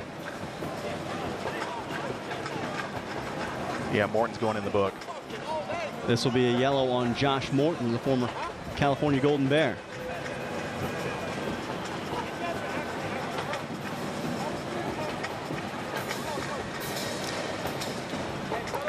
Yeah, the ball was hit a little heavy. It was going out for a goal kick, but Morton went ahead and took a swipe at this. Watch this. The ball's already it's obviously over the line, and then at that point, when you're that close to the dasher board, it looked worse than it was. But at that point, with the ball out of bounds, 9 times out of 10, you're going in the books. And Kunga, as we've mentioned, perhaps the most important defender for this Hartford Athletics side. Jimmy Nielsen will come to his defense fervently. Now Lissick with a goal kick. No scoring here in the second half between Memphis 901 FC and Hartford Athletic FC. The boys in blue trying to sweep the visitors in what is their 3rd beating overall and 2nd in USL play this year. Barrera Looking for Schwartz. Kunga. Prasner, uh-oh. Jorgensen couldn't push it through. And Najim trying to begin a counter. Lissick comes way out, just far enough.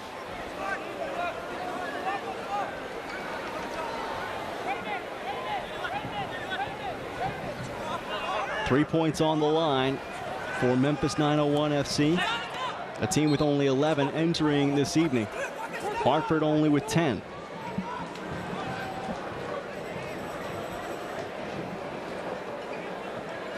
Morton, Birch, Metzger all sitting on yellow right now. All three very physical, active players for 901 FC. Be curious to see if this lead holds. Tactically, you would think defense would be the option for Tim Mulqueen, who he would perhaps bring in next. Memphis already with one sub in this half. Lagos Kunga on. Came on from Muckett. Now Collier. Elliot Collier with a little layoff and a chance. Too high. It's going to be a corner, though. Got a piece of it.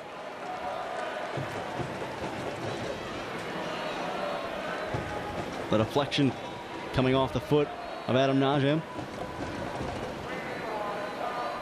Just got the hip of DeVitt.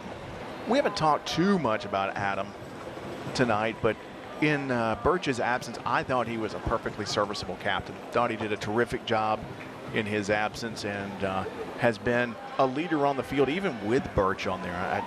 If you see the heat maps, he is all over the place. Played in and punched out by the keeper Lissick. Birch will try to keep the lid on the kettle. In the box, a chance, punched again.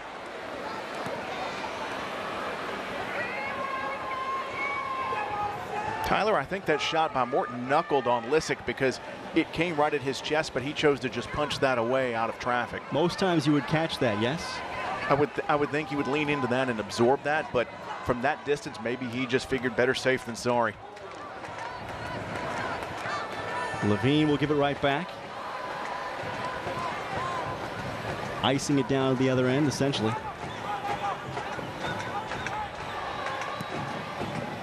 As we enter the 72nd minute.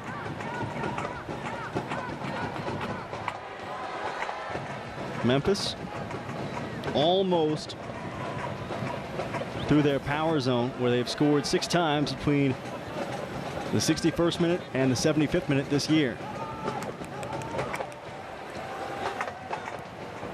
Then it comes up to edge of your seat time, where in the last 15 minutes of the first or the second half, Memphis 901 FC has been one of the most vulnerable teams in the USL Championship. Tonight's a night where if they can finish it out, there's some big rewards to kick off the month of July. 4 home games this month. This will be a good springboard, but they still have plenty of work to do. Hartford Athletic, a team that's been much better since the middle of May. Down a goal tonight. Allen, the shot, lefty laser, but it's over the bar. That was a great ball by Lindley. He put that right on the foot of Allen in stride and just set him up to tee up which apparently this guy has a cannon for a left foot. He and Birch both. I don't think I'd want to be in front of either one of these guys. Oh, I see what happened. You see that? It bobbled up. He caught it on the up bounce. Couldn't stay over the top of it. Brandon Allen, no stranger to the back of the net. Led the New York Red Bulls to the USL title in 2016. Was named the final MVP. Picked up a hat trick in that match, didn't he? The boy was a bit special that night. Has not been special thus far in his tenure with Memphis 901 FC, but a long way still to go. And showing off the raw skill there. Moments ago on the off-target shot.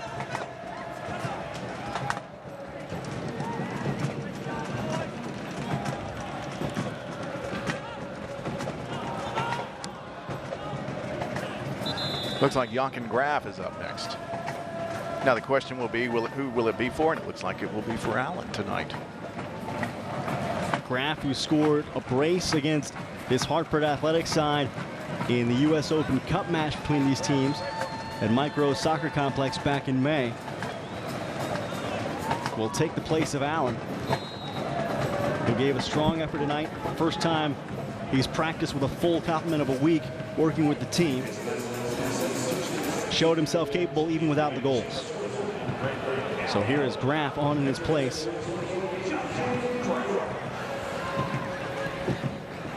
Graf wearing number 28. One number below Allen at 29. Graf does a lot of work off of the ball. It's stuff that's not statistically kept unless you're keeping a track on mileage. Does a lot off the ball to draw space for his teammates. Collier weaving his way through. Elliot Collier for the hat trick. There it is! Elliot Collier with his third goal of the evening, his first ever USL hat trick. And it puts Memphis in front by 2. Yeah, that was beautiful. Again, man to watch for Memphis 901 FC. Great on the dribble, took on his opponents, powered past them, picks up the goal here. Watch this move here, just that subtle inside touch, takes one man out, powers through 2. Nice finish into the back corner. And then he goes down into the corner as celebrating. Looks like he might have picked up a cramp. We got to keep a very close eye on him after this, but what a goal. Look at that celebration there.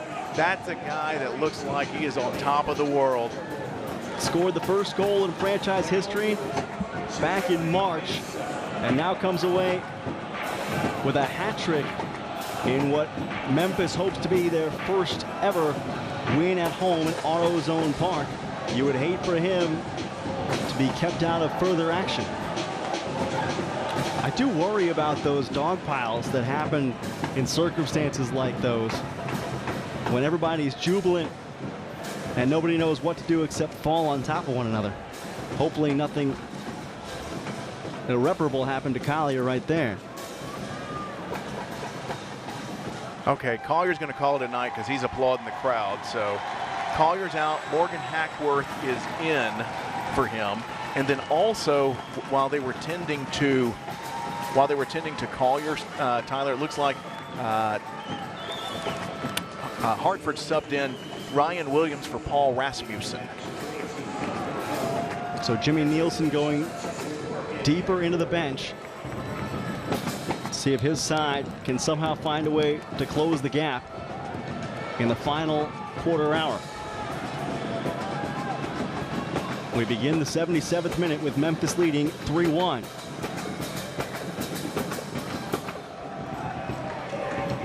I mean, how do you not love Elliot Collier? The guy just literally left it all on the field tonight.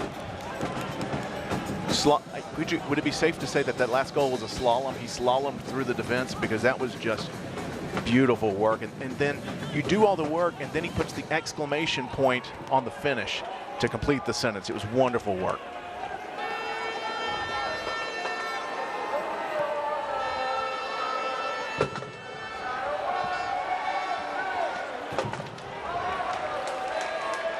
I can't ski, but he should. That was talent on display and exactly what you expect of your Tim Mulqueen. That's earning your keep. Ryan Williams, who came in for Hartford. Here's one for you, here for all you English Football League fans. His last team was League Two's Tranmere Rovers. Oh, the Rovers. Yeah. Yeah, of course. Yeah.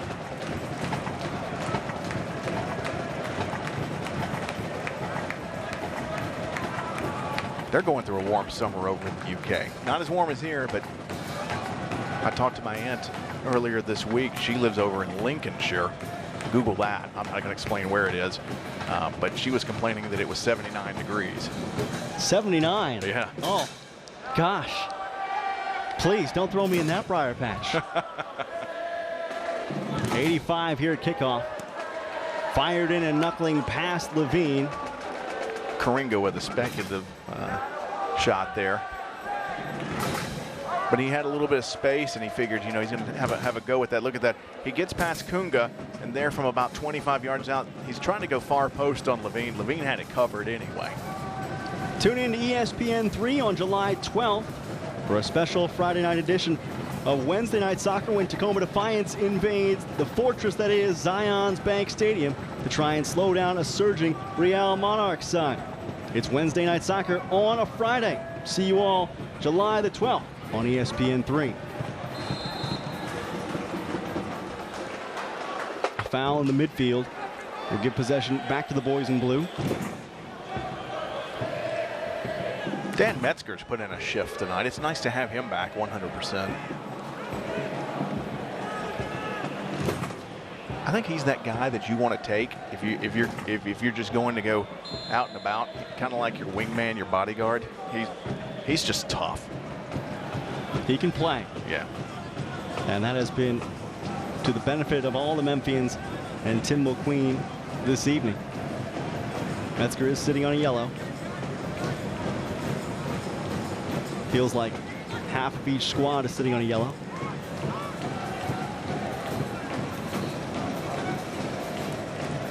Metzger in the thick of it here. Graff. Push to the side. Najem could not put the foot to it.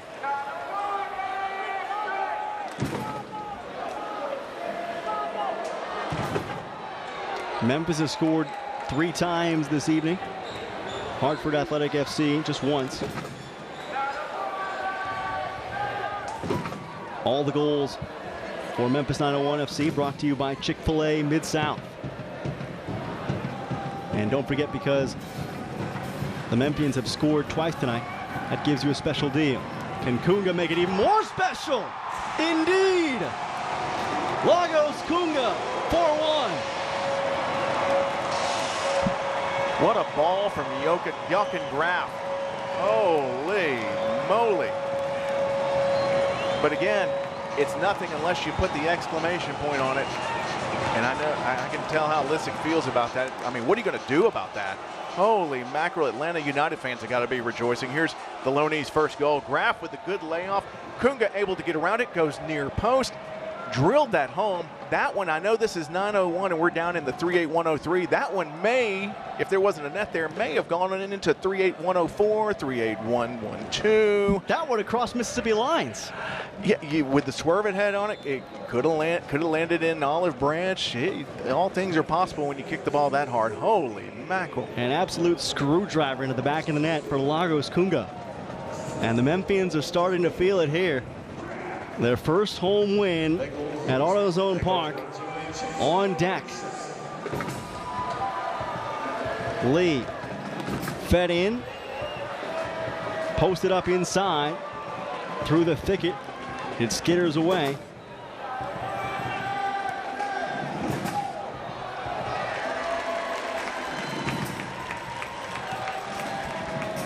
I told you how special a night it was with Memphis 901 FC scoring multiple goals. Having scored twice, you score with Papa John's. Use the code SCORE2WICE to receive half off your next order from Papa John's. Better ingredients, better pizza. Papa John's. Tim, I don't know if scoring twice adds to your discount, but you'd want to check out papajohns.com to figure that out. Don't make me do math. Is it 50? Is it still 50% off? Is it 50% off of another 50%? Is it 50 and 50? You know what? Either way, 50% off is win-win for everybody, especially with Papa John's. Memphis 901 FC with all the good ingredients tonight.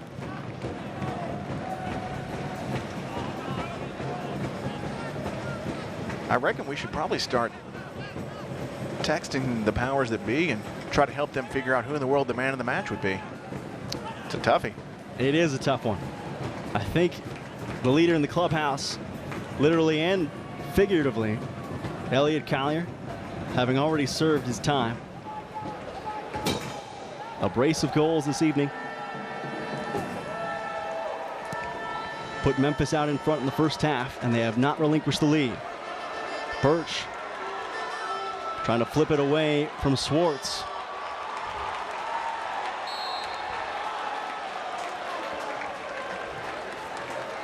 I think we had a foul in the box. Grandison picking up his runner going right to left on that And you spoke about this at the beginning of the game. Grandison dropping back from more of a midfield role. What kind of grade would you give him out on the wing tonight? Just at first blush, just seeing how things have gone. I would say at a minimum a B+. B+ or A-. I think he's been solid over there. Just a great work rate. Just a guy that can get out there. He's going to make contact. He's good on the ball as well, maintains possession well, and has run the flank very well. I'd have to agree wholeheartedly.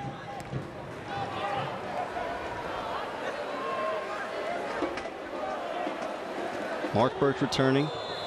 No Wes Sharpie tonight. That defense, that back line has played an important role. And this is an ugly look. Grandison down and calling for assistance. That is and we've got bleeding. Yeah, and we've got a few of the 901 FC players that surrounded the referee. I don't know if that's going to be such a good idea. Perhaps have Graff or Birch talk the official on this, because there could be a question or a discussion on should there be some sort of a card in all of this. Hard knock. The head does tend to bleed a lot, irrespective of what kind of hit is taken to it. I did see the training staff attending to Graff there. Coach Mo Queen discussing this with the fourth official, Cam Lindley. Josh Morton discussing this with the assistant referee on the, what for us is what would be the near sideline for the benches. Swartz and Grandison knocked heads, and Grandison just took the worst of it. Yeah, because you see Swartz's arm, and it looks like it is underneath Grandison, so it did not look like there was a blow to the head with the arm or anything like that. No. But anytime you have an injury to one of your guys, obviously you're going to stick up for them out there, and it's the right thing to do. That's two guys in a 4-to-1 match that's still playing hard and playing out the rest of the match very hard. Now the question is, how do they sort this out? how do we sort this out, and are we down to 10 men now? Because we've had Kunga come in, we've had Graff come in, and we've had Hackworth in, so we're going to have to finish out the night with 10. And Grandison was your right back, so do you drop Hackworth back to right back in this situation? They're trying to sort out what's going to happen here. I think the right thing to do would probably be with a 50-50 ball. Well, they're going to call this a foul on Grandison. Boy. All right, so they're about 35 yards away from goal. You've got a 5-man wall 22 yards out. You've got 2 on the right flank of Scott Levine at the 18. Then you've got Harry Swartz that's on the far side, but now he's stepping away. And now Jimmy Nielsen off the ball. He's going to the fourth official. And here comes Swartz. So Swartz is out. And now Mulqueen and Swartz are maybe having words. Oh, he's having to come off because of, I guess, the collision.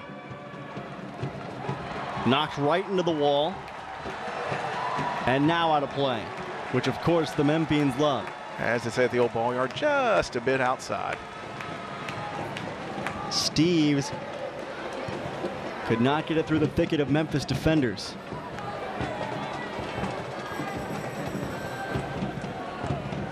I'm seeing Morton, Birch, Pratzner, and Hackworth has dropped back from his attacking role in the midfield to play a solid, it looks like a hybrid. I'd say a 4, but you could say 3.5 almost. He's playing behind Lindley in the midfield, but he's also tracking Dixon over on the attacking left side.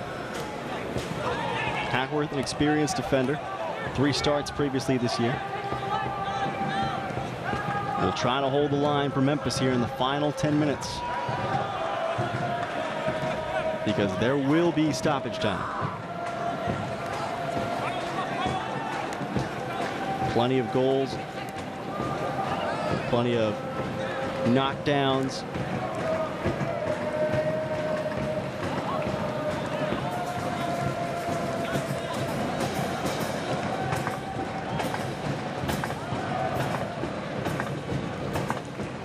Yeah, you would reckon at least 4 minutes of added time tonight with all the subs, the cautions, the injuries.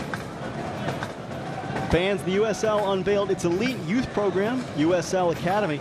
This allows clubs at all levels across the USL to develop its local talent and compete at the highest level across the United States, including the USL Academy Cup.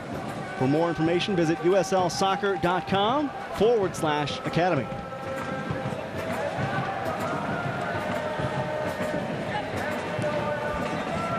Right now, Hartford just working around the back four, just trying to look for some sort of a spot. They're going to try to exploit the wing with one man short.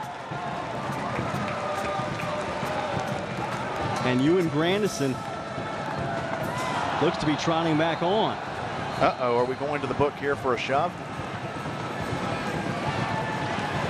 And that is yellow card. Is that number 7 or 8 on the night? It's at least 7. I ran out of fingers on one hand. Gabriel Giusti handing them out. So Mass Jorgensen going in the book here. And this is Grandison on the ball with an adhesive tape headband to keep the wound shut.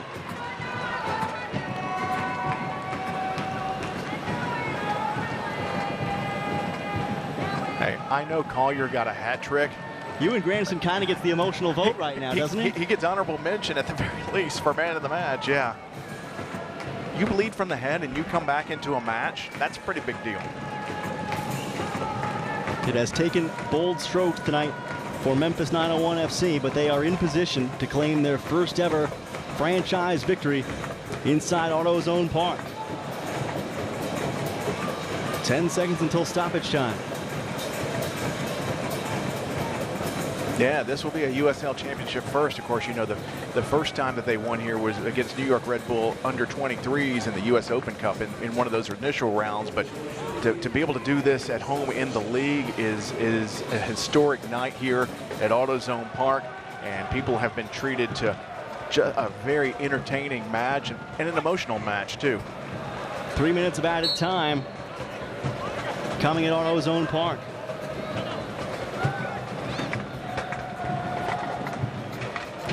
And those who have come out to support have got to be pleased. Memphis, one of the top drawers among expansion franchises this season in the USL. Almost 7,000 a game. And this will inevitably bring more. Swartz trying to take him on 1-on-3.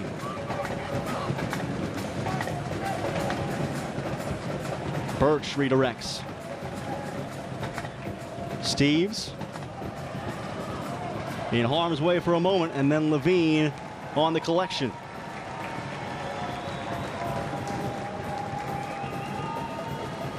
Here in the dregs of the keg at 3rd and Union. Moments away from a joyous celebration for Memphis 901 FC, and 3 helpful points as well. Going into a very difficult, though home-heavy, July schedule. Yeah, the rest of the month, nobody outside the top 8 as foes for Memphis 901 FC. So this is a great springboard to what could be a very fruitful month in climbing up the table in the USL Championship East. By the way, just got a text from my wife. She says, "You're not getting off the hook. How late does the shop open after the match?" It'll stay open as long as people want gear. And the new summer gear just dropped today. Make sure you check out at 901FC and at 901FC.com. And you can see the new swag. She says, "I'll take a ladies medium white tank top. Thank you very much." They'll be sure to put one of those on layaway. Hey, if mama's happy, everybody's happy. Coming up in the postgame, we'll look at the man of the match and our final stats from downtown Memphis. Boys in blue trying to burn the timer down.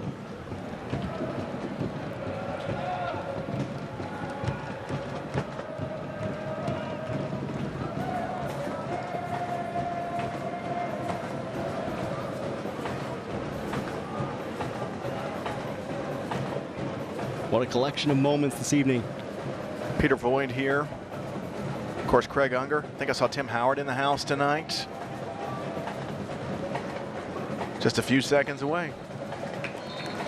This is what you hope for. This is what you have. Win number 1 in USL play belongs to Memphis 901 FC this evening. They take down Hartford Athletic FC by a 4-1 count at AutoZone Park. They gain 3 useful points in the Eastern Conference standings. There's going to be a party on the field, but they ain't going to be singing the blues tonight, Tyler. As famous as Memphis is for the blues, tonight it's all joyous music for Memphis 901 FC. We'll take a break and come back live from AutoZone Park on ESPN Plus. This is USL Championship Soccer.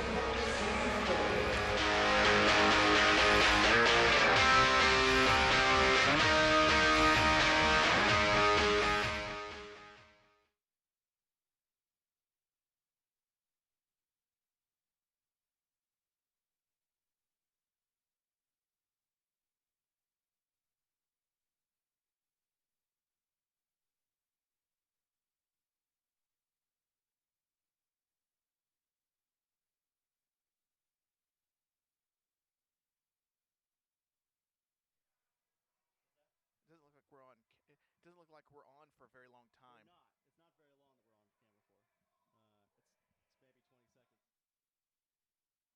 We're not. It's not very long that we're on camera for. It's maybe 20 seconds. All right, are we talking over the highlight? Oh, got it. Okay. We're not on camera, are we? I would be prepared to be on camera. Okay. Just in case. Okay.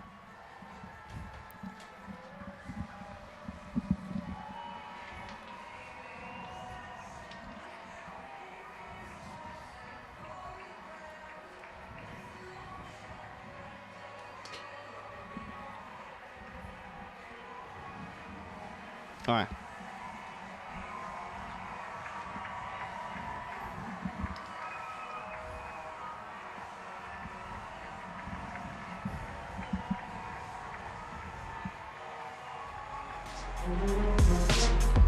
Jubilation rippling through the crowd here at AutoZone Park, where Memphis 901 FC has beaten Hartford Athletic FC 4-1, sweeping them their 3rd victory over the Connecticut side this year. As for the highlighted player this evening, no question about it, Tim Van Horn. We'd have to say it's our Buff City Soap player of the game, Elliot Collier. And what a coincidence. It's a bookend night for him. He was our man to watch. And then tonight, the first hat trick in Memphis 901 FC history, tallying 3 for 901 FC in the 6th, the 12th, and the 75th minute. Great work in the box and also accelerating outside the box to create his own space as well. Complete game for Elliot Collier. Man of the match honors belonging to the Kiwi tonight as he puts home 3. 2 of them coming in the first half and 1 after the break as well for Collier to help sort out the lead and maintain it for Memphis. The 3rd one, probably the most impressive, going across the goal mouth. That is a joyous individual for sure. Came out with the cramp toward the end. He had nothing left to give. He left everything on the pitch tonight and was rewarded as the man of the match. Outstanding job by Elliot Collier, and he got some great support from his teammates tonight, but you still got to finish the job, and he absolutely did that tonight. 3 necessary points for Memphis as they go into a tough stretch of the schedule. 4 home matches in July, and those 4 games coming up against all top 8 teams. But Elliot Collier, a big part of Memphis' win this evening, and hopefully a big part of future victories here at AutoZone Park in USL play as well. As for our final stats here from 3rd and Union, it looks as though the stats are pretty close on paper, perhaps a little more possession to Hartford Athletic, but it was Memphis that won the night. Formula by Coach Tim Mulqueen was terrific. The back line was one that we were not completely used to, especially with Ewan Grandison at right back, but a terrific job by Cam Lindley, Dan Metzger doing a yeoman's work job tonight, Adam Najam clogging up the midfield. They gave Hartford all the possession in their own 3rd of the field, said, hey, you guys can have it. We'll just get it and score all the goals. Birch and Pratzner and Morton and the rest at the back. Successful this evening for Memphis in their first ever USL victory here at AutoZone Park. Do we have to go home? I don't want to go home. No, this night needs to go on. But we can't stay here. Memphis 901 FC claims a 4-1 victory over Hartford Athletic this evening. For Mark King, our producer this evening, for Tim Van Horn, I'm Tyler Springs saying thanks so much for watching. Memphis 901 FC beats Hartford Athletic 4-1.